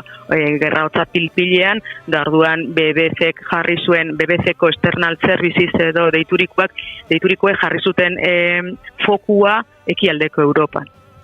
Nahiago izan zuten inbertitu ekialdeko Europara zuzendutako programatan, Peninsula Iberikora edo Espainiara zuzendutako programatan baino. Hori izan zan gertatu zana. Ja esan interesatzen Espainia. Ordurako frankismoa guztiz hori nazioartean onartuta zegoen, rehabilitauta edo deitu nahi dezun moduan, orduan Espainiak ezakan horren beste garrantzirik. Hala ere, saionen aurretik euskerak ez euskeraz behintzat, baina eduki zuen, ez? Presentzia euskalduna, onendiaren gatik, ez da? BBC-en egontzen zerbait. Bai, hori da, baina beste kontestu baten. Aita hona izia, beste abare bat, beste apaiz bat, egon zan kontratatuta egon zan bakarra bera izan zan, bai BBC eta bai Frantziako irrati nagusian, Radio Paris deitzen dana. Baina beste kontestu baten, bigarren gerra mundialaren testu inguruan, olako esatariek behar zituzten Latinoamerikan kontrapropaganda, propaganda antifascista egiteko, italiarrek eta batez ere alemanek oihartzun handia izan zuten Latinoamerikan, eta hori kontrastatzeko BBC-ek kontratatu zituen republikar asko. Eta horien artean Aita Onaindia, Alberto Onaindia, baina programa horiek zian erderaz, gaztelaniaz eta zeuden zuzenduta Latinoamerikara.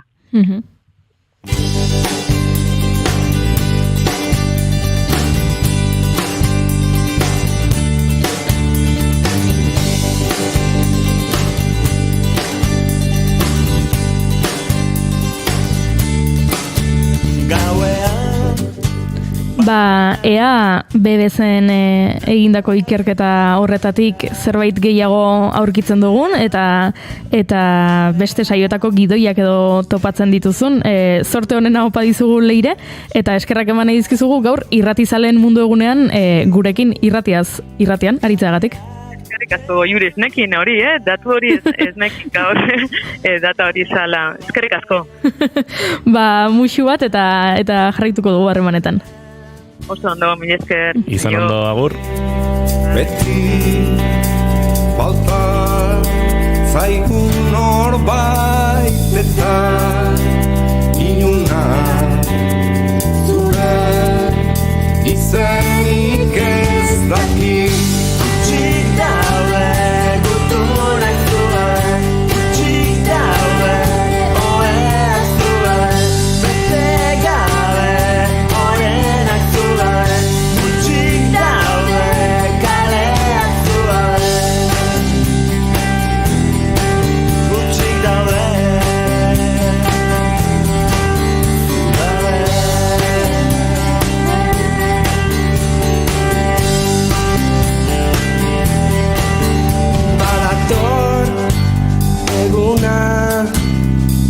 Lurrau kantu bat da, taurratx bakoitza zure ganaz doa. Agian da herri bat, amets baten xerka, joan doana datorrena doa. Daude kaleak zugabe, utxik daude irriak zugabe, utxik daude gutunak zugabe, utxik daude oheak zugabe. Irratizaleen mundu eguna, utxik daude gutunak zugabe, dio bidertzanen kantu honek, eta utxik daude uinak zuek gabe, beraz eskerrik asko, gaur ere, hor uinen bestaldan egoteagatik, eta ez etzazue pentsa, hau agur batenik, ze oraindik arratsaleko 6ak bitarte, badaukagu zuekin zer elkar banatua. Geratu hor hementxe, naiz irratian, bigarren kafean.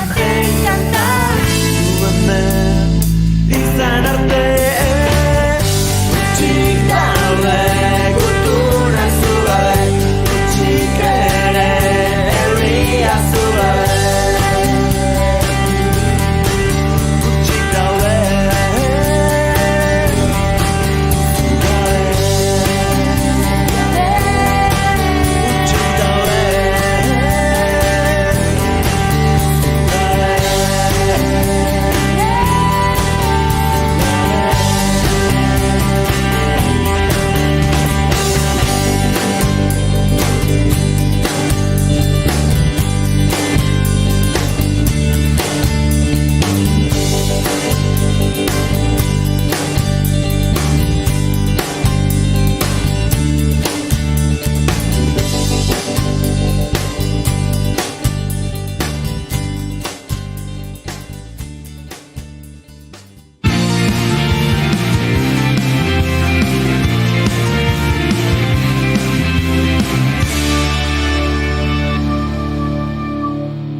Irratia.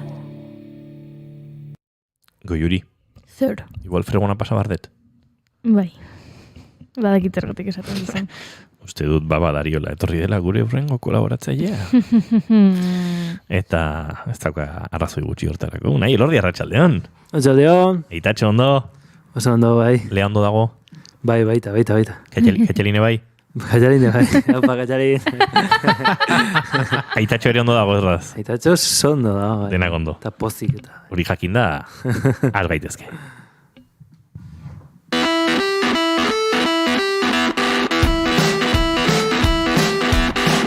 All the body's not fair. Don't worry, man, you get scared. Whatever happened to your heroes, you can be free.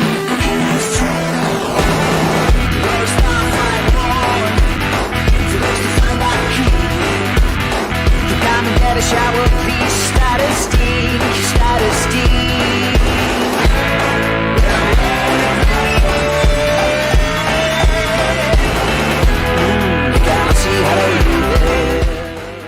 Pasaden ostegunean, Sony World Photography Awards argazkilaritza sariak banatu zituen argazkilaritzaren mundu erakundeak. Irabazlea Boris Elgantzen alemaniarra izan zen, elektrizista izeneko argazki batekin. Baina Elgantzenek sariari uko egin dio. Zergatik? Elektrizista ez delako argazki bat. Adimen artifizialarekin sortutako irudi bat baizik.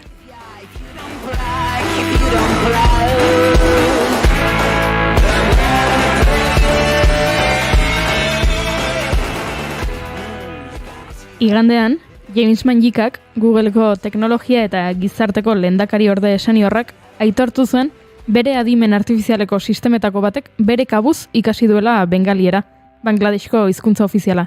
Horretarako entrenatuta egon gabe.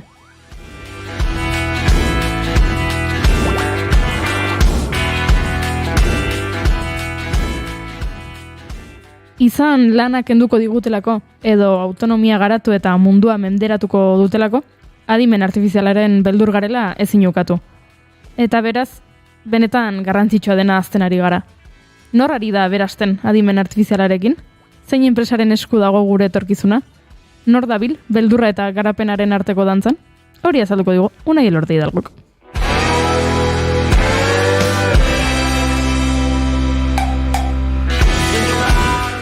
Unai Elordi Hidalgo, arratsaldeon berriz ere. Arratsaldeon. Zu, pixka beldurtuta bizizara. Nei behiatzia zu? Bai, zu. Bale, nola, uste nunarea behiatzina. Ez, bai. Batetan bai, bestetan ez, baina ez metodologiagatik, baizik eta ze abiadura hartzen nahi dan, batez ere, eta nolako, ezakit, krisi mugimendu bat, edo horrelako arrakalada hori ikusteak, ni ere nolabait, bai beldurtzen dago gehien bat, enpresa hundiak hortartean daudelako, eta negoziak daudelako, eta gero, bai entzuten diala notizia batzuk ez, pertsona suizidatu zala lengon Belgika, donain dela gutxi uste dut, chat GPT erabiltzezulako, eta horrelako situazioak ikusten dituzuna, ozepena horrelako izen txarra hartu izateak, metodologiak berak, beste gauza batutako osonak izan daitezkenean, adibidez medikuntzan, edo adibidez, ez dakit fraudea detektatzeko haziendan, eta horrelako gauzetarako ere balio du adimen artifizialak orduan, alde batetik pena pixkat ematen dit, zikindu egiten du ez. Baina adimen artifizialaren garapen guztionek nori egiten dio mesede bereziki? Norari da berazten? Zuari zara berazten, Unai? Ni ez, nik dauket nomina bat, mundu guztia bezala, eta ez diate horrelako bereziko soldata berezi bat ematen, baino.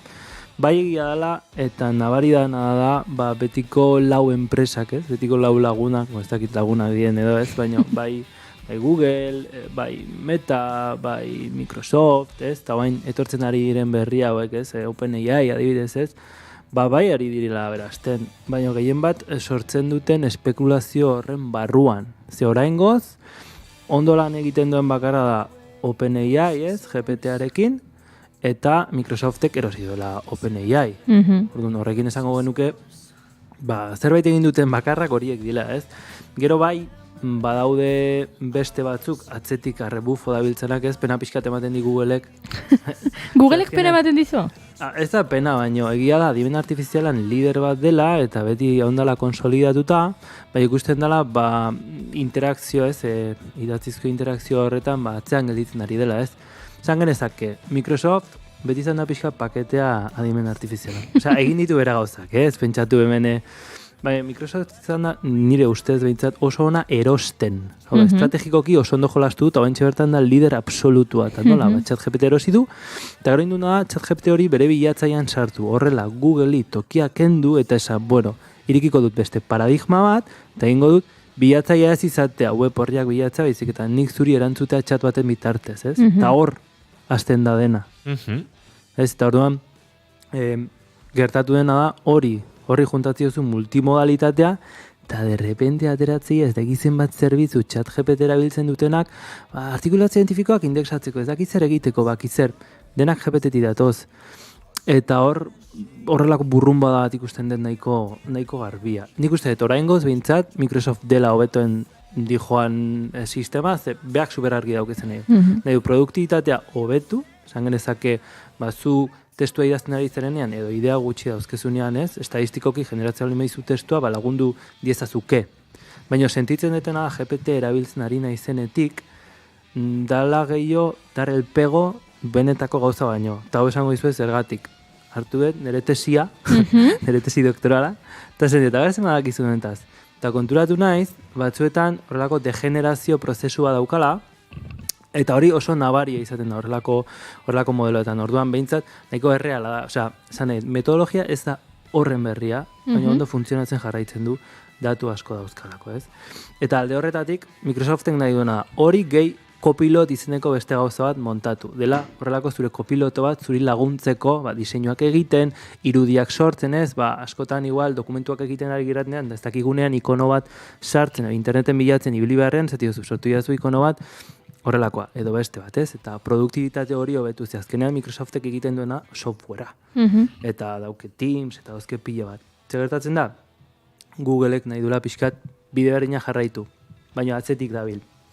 Gero dago metaversoarekin, bere gauzak egiten ari dela, bai, esan bera dago, baina baindik ez da oso klaro, eta bestetik, beste bi, jotzen zaizkitela pixkat batetik OpenAI, esan duguna, eta gero, tartean Elon Musk, zartu, bai, eta beti, kuskusiatzea, salsea eta etortzen da. Dena gustatzen zaio, saltxa guztietako perrexin. Bai, ze berez, tipo brillante bat iruditzen zait, baina sartzen da horrelako fregatu batzuetan, eta esan nahi, ez da pixkat hipokrita izatea esatea lehenengo, bueno, igual adimen artifizialak gizateria suntxitu dezake, bai?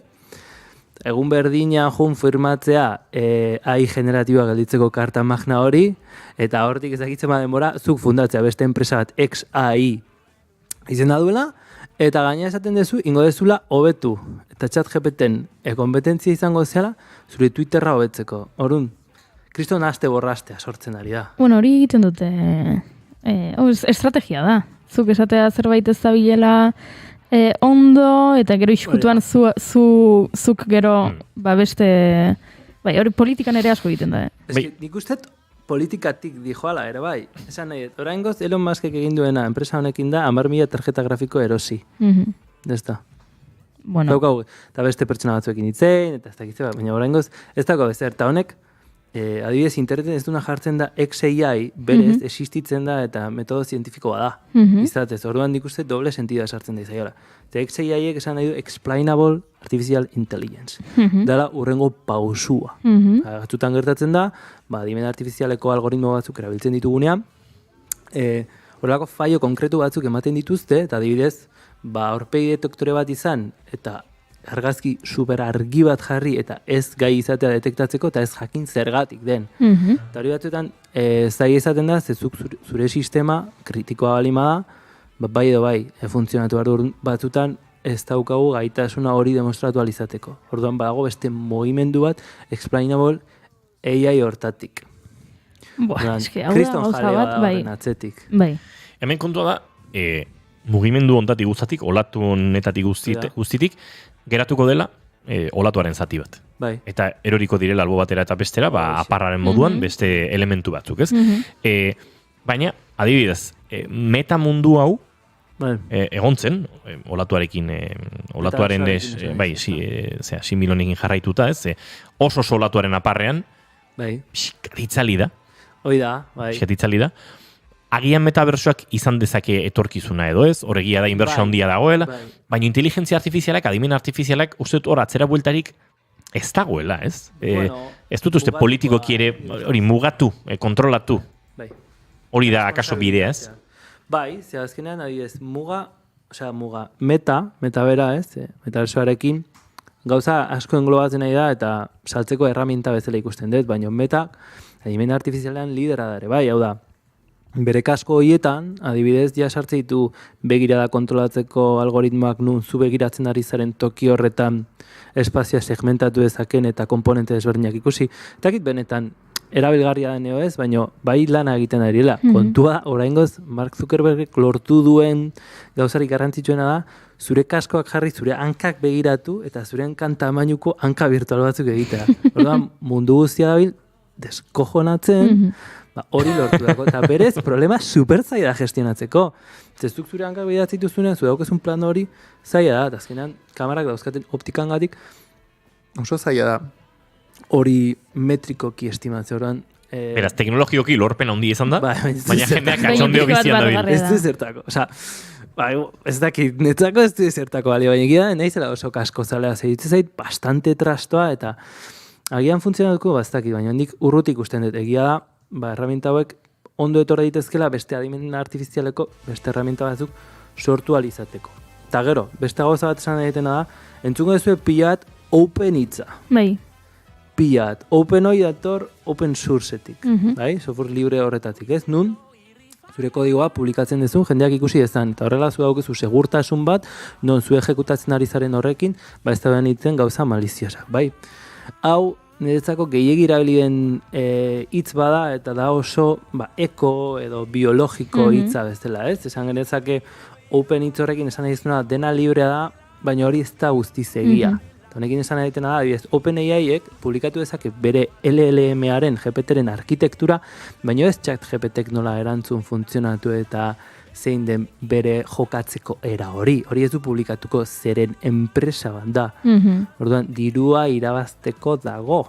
Orduan, Open hitz horrekin saiatzen nahi da horrelako movimiento libertario bat sortzen, estrategia baten, ez, demokratizazio hitza zan bezala, eta jendearei bultzaten esaten, bai, adime artifizialak indera batera jungo bat, eta eskola txatuko da, eta gero, diru bat, ez dakitzer, ez? Azkenen, Elon Muskekin nahi duna aplikazio bat, esatura, denentzako aplikazio, dena egiteko, ez? Pixkat, el señor de los anillos en bezala, ez? Un anillo que los una a todos.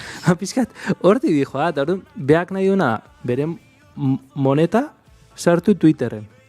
Twitterren erosketak egin, eta dena Twitter barruan egin, engagement hori sortzeko, eta zuk hor jarraite, hori nahi du, ez du besterik nahi, beste guztia berdin zaio, orduan.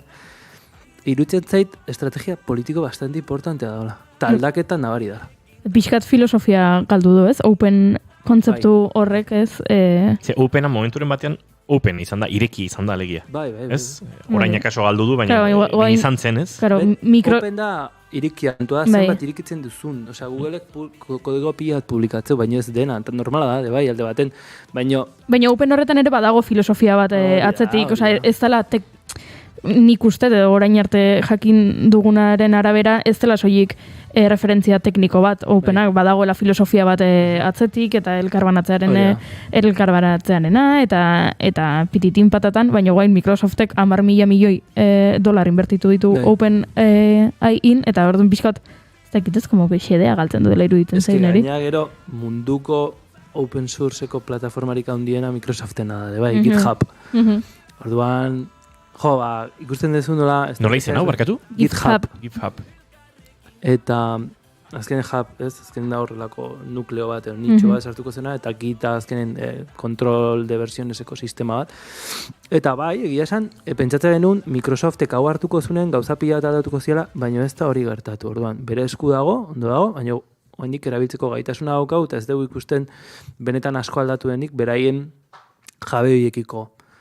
Ze gertatuko, ez dakit. Hemen Google galtzen nahi da pila bat. Naizta berake bai saiatzen nahi da, ez bere GPT propio ateratzen. Eta gero da beste bat, movimiento libertario honen barrun, sartzen nahi dela Open Assistant. Bai, dara beste GPT bat. Beste bat. Open dena, eta ikusten ari naiz, eta honekin ez dakit gehiago sartu edo ez, mundu guztia ari dela movimiento libertario horrekin, da entrenatu behar ditugu modeloak, eta lagundu guri, ze hau denentzako izango, ez, bueno, hau, hemen atzetik beste enpresa bat dago. Ta kasualidade italiarra da.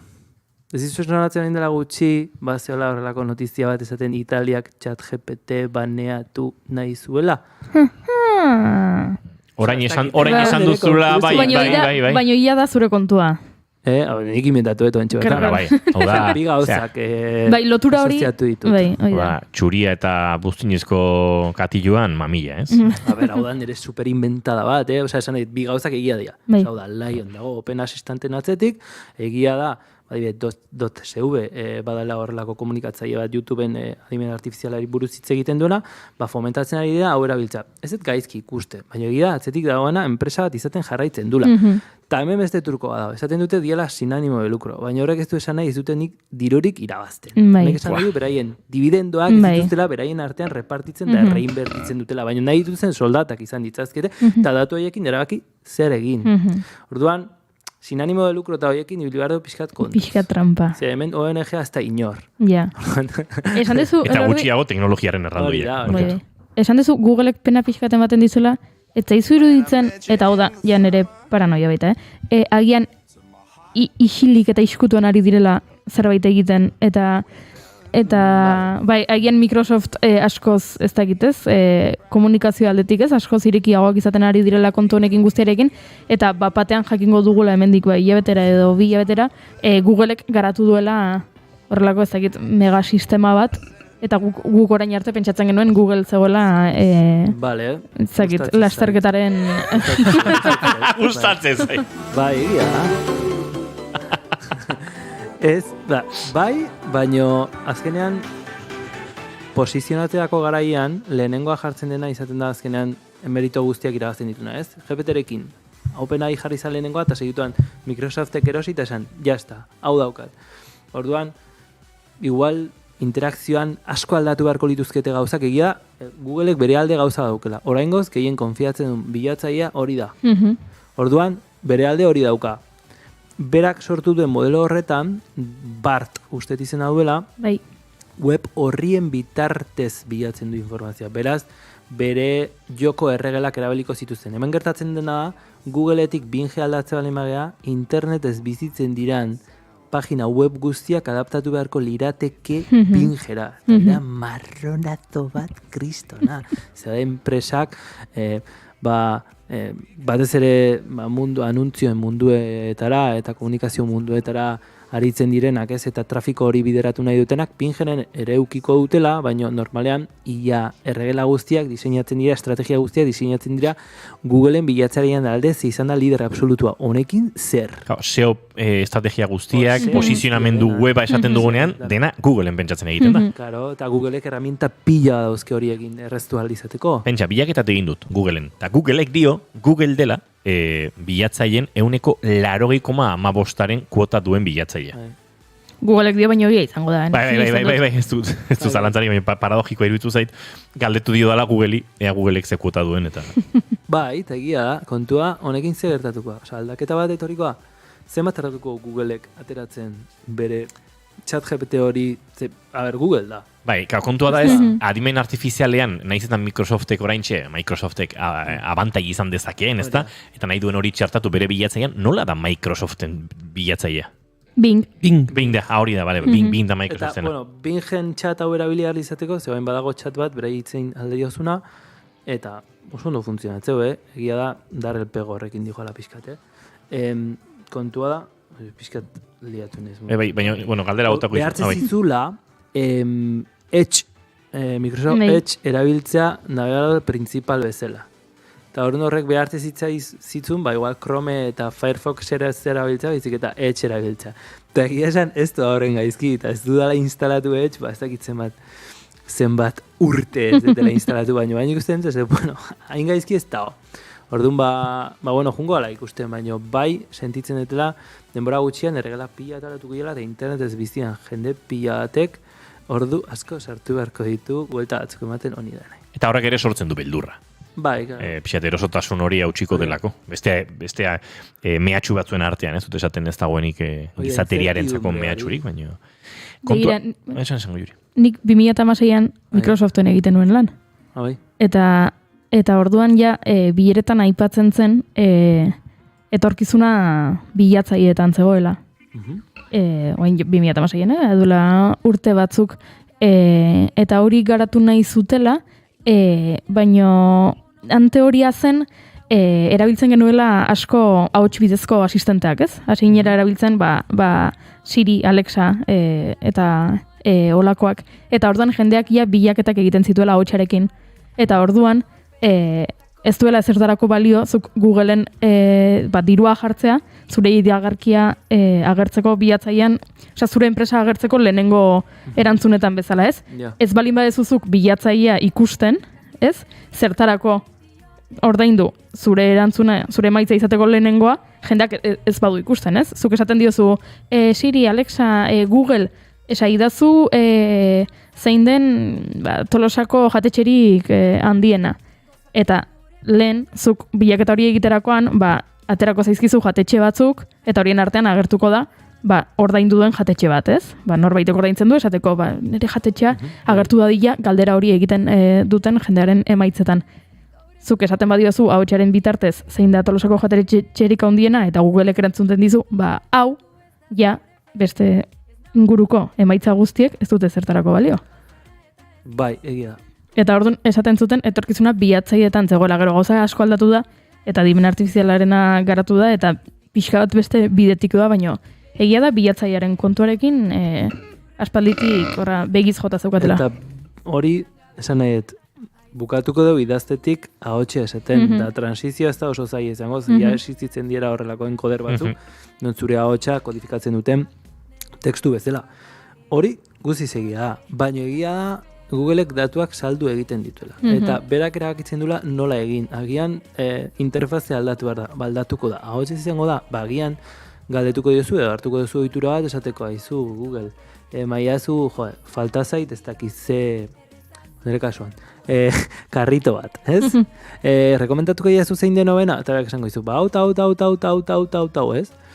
Eta orduan hor sortuko dena ez da ze plataforma eta ze interfaz eta zer egingo dugun bara. Eta hau askotan hitzein izan du dugu ez, kuadrian azkenean, sentimentuen arabera zoaz eta zeningan konfiatzen duzun horrekin jungo zea orduan, gauzak aldatu ingo dira, seguro. Segurísimo. Ikusi ez aste honetan nahikoa viralizatu dela txio bat, Ruben G. Franco kazetariarena, ChatGPTaren inguruan. Ez, berak jarri du. Kazetari bezala, garrantzitsuena beti da jakitea nola galdetu, ez? Zer galdetu beharrean, nola galdetu. Eta orduan adibidea jarri du.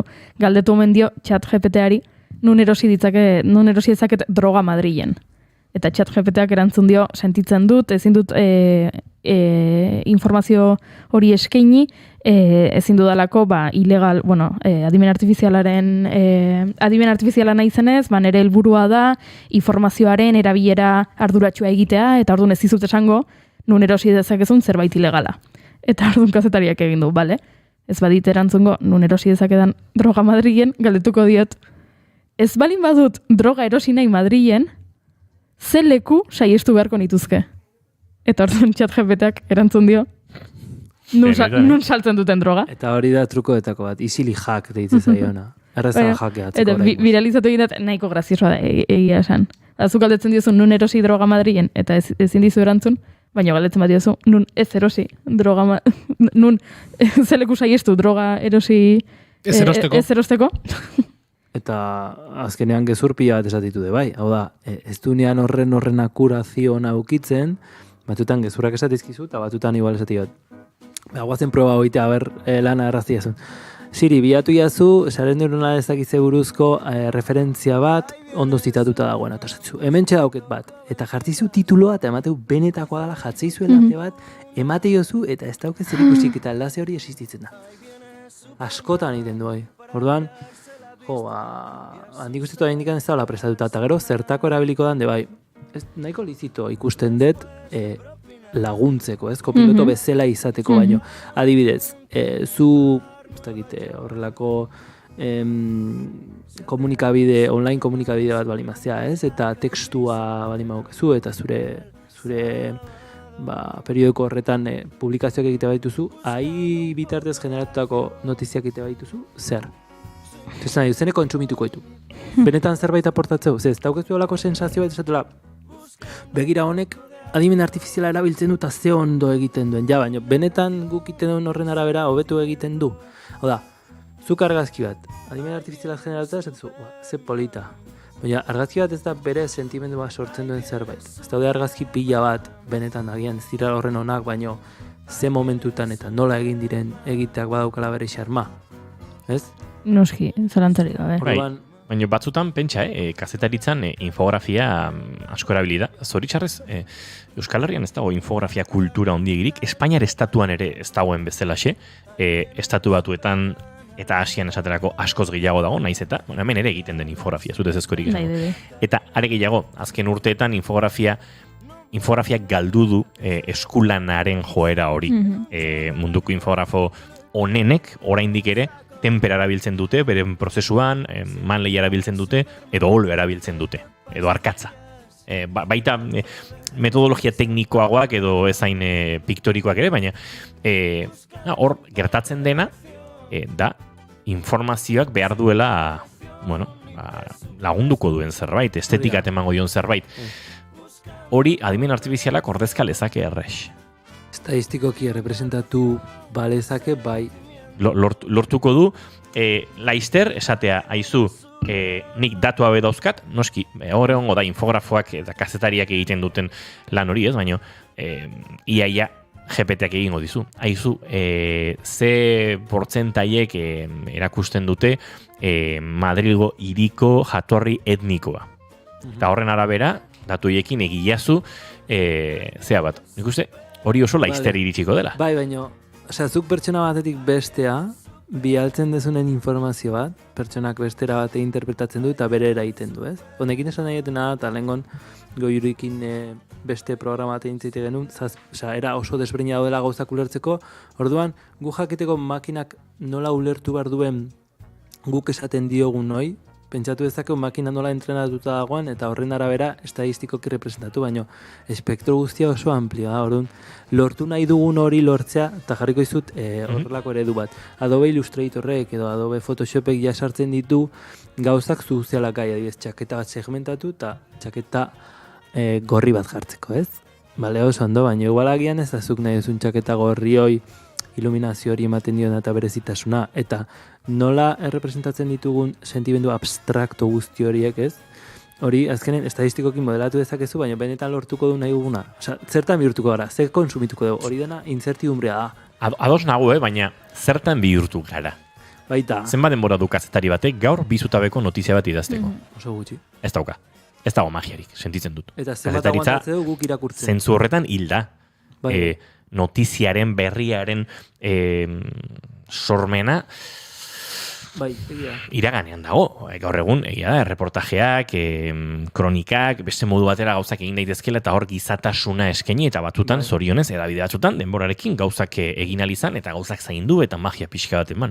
Naiz kejatuko, bigarren kafean magia emateko daukagun espazioaz eta gaitasunaz, gauzak garbi. Baina orokorrean egunerokoaren abiadura hortan, albistegia osatu behar horretan, paperean, idatzi zare gehiago, oraindik ahotsak ematen dio nortasun bat irratiari, hori ere, egunen batean izango da, ezpaian, ez? Bai, bueno, hain dela gutxi, remonteko, ez da egit, telebizta bizitun da, remonteko txapelketan jarri zuen avatar bat, bueno, adimen artifizialakin ez dakiz zertzean sortuta, ez zion gaizkin da egia esan avatarra, eta nahiko ondo simulatzen zu, baina ikustezan hori indikan ez zula transmititzen, pertsona batzek transmititzen duena, hau da, ez dakit inoiz fijatu zeaten, YouTubeko bideotan, bideo guztietan, influencerak diren hauetan, beti jartitu ze horpegi super esageratu batzuk, badakitelako gugan generatzen duzela reakzio batzuk, eta engagementa sortzen dutela. Orduan, hori dena, guri transmititzea eta guri iristea, ez dakit nora iritsiko da. Ze, nioak esaten duena egia da, oain serie bat ikusteko kasire denboraik ez dio deikatzen, oseitu naspertzea, orduan, ez dakit gukera bakiko deun hau zen, ez? Eta zertan inbertitu nahi denbora. Hori, klaro, dauke denbora bugatu bat, eta gukera bakiko du, zertan erabili nahi duen denbora, beste guztia, ez dakit, erramientak izaten jarrituko dute. Bai, eta uste dut, gu bagaudela orain ez dakit, oso gurpila asmatzen ariko bagina bezala, kezkatuta adimen artifizialagatik, gaur 60 urte dituen pertsona bati, galde jozu 60 urtetan bere bizitza zemat aldatu dan. Baita, diot, lanpostuen beharrari dagokion, ez? Teknologiak zenbat lanpostu irentzi dituen, bereziki azken 40-50 urte hauetan, ez? Gauza batzuk ondo etorria da, bai. Hori da, zu galdetu zu tornero edo fresadore bati, ea ikutzen duen mando bat. Edo online transferentziak egitea, edo baku, nizai marabillatuta nago, behingo, zerbait online indezaketen eta gaina funtzionatzea, zoragarria, ez? Gizakiaren beharra desagertu da, espazio askotatik, eta gizakiaren beharra beste espazio askotan bir sortu da. Orduan, ez dakite, alarma honek badu bere zentzua, ez da? Baina denaren horri batean. Esaten, eta arkitekturalki eta oain pixka bustingo naiz. Ez dut uste askoz gehiago jungo da nik hau da. Aterako ia, eta ikusiko dituzue Twitteren, ez dakizen bat tweet esaten behatzi herramienta inteligentzia artifizial zure produktibitatea hobetuko dutenak. Zagorra.com. Osea, nahikoa da. Hori da, Twitterren, bizita asko sortzen ditun gauza dela, trafikoa generatzen zuen eta horregatik jartzen dezula ez ONG bat zelako. Orduan, iruditzen zait, encoder-decoder sistema eta transformeren oinarritutako sistema hauek oso ondo daudela, baina konbergitu ingo dutela seguramente, Eta Open Assistant, euskeraz probatuet, badaude bai, desastre bat. Asko ditzaio bai indikan. Bueno, beste sistema batzuko beto funtzionatzute, baina Open Assistant oraingoz nahiko berde inglesez, nahiko ondo ikusi dut. Nik amaitzeko, azkeneko asteetan Unai Elordi etorri den aldiro esan dudana, errepikatu nahiko nuke. Beharrezkoa da legedia aldatzea. Bai. Eta gauza batzutan aldatua, esan nahi dut, guri gehiena azoratze gaituna ez, diez kamarak eta jartzeite unean guri horrepia eta goiatzi du. Horretan, legedia ja super estrikto da jarrita, eta, aurpegiak enborronatu behar dituzu, eta dena, dago, milimetrikoki sortuta. Kontua igual, beste gauza batu edan, ez diola inbeste importantzia ematen, eta errezago tiratzen dela ez, eta gian, legeak egiten dituztenak, edo mundu juridikoan, datu biometrikoak definitzen dituztenak, bagian, ez diote inbesteko importantzia ematen, baina, Zer responsabilidade sortu behar dugu honekin. Nora goaz, ez bakarrik guk ja edukazioa daukela, gure seme alabak, eta iobak, eta familia, eta zer. Eta 80 urteko, ez dakit, 80 izaten da, baina 3. adinean dago jende guzti hau, kendu ite oso atenzion al klientea, internet ezin behar du, beraien bioben bitartez lortu behar du informazio horretara iristea, eta kriston antxitate generatzen dute, nire etxen ikusten dut hori. Orduan, ez dakit, reflexionatu inberko denun zerbait da, eta agian eskatu beharko zen zerbait. Gau amaitu da, hainbestetan bezala.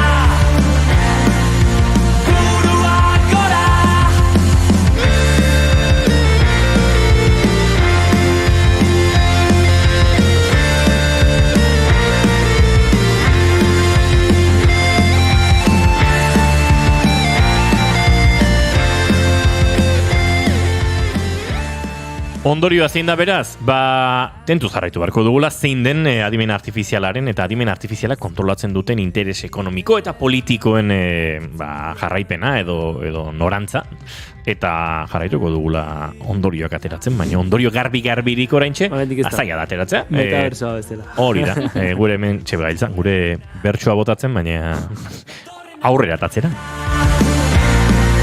Gau amaitu da, hainbestetan bezala.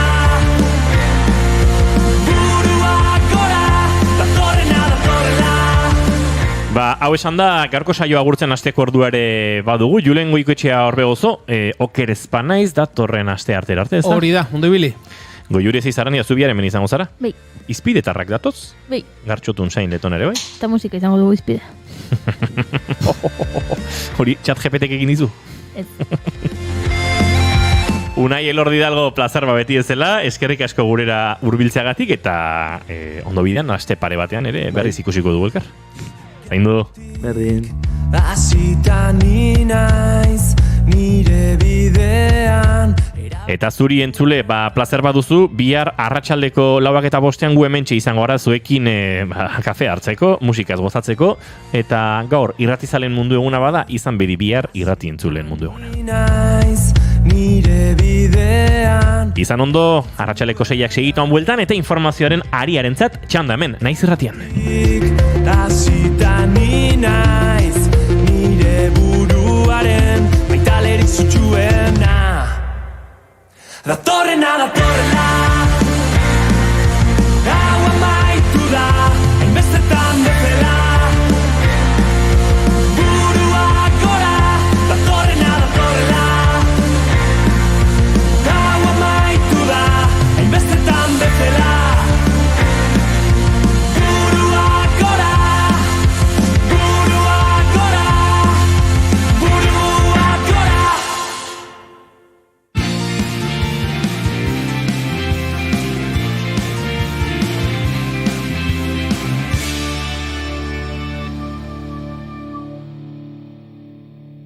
Keep calm and bigarren kafea.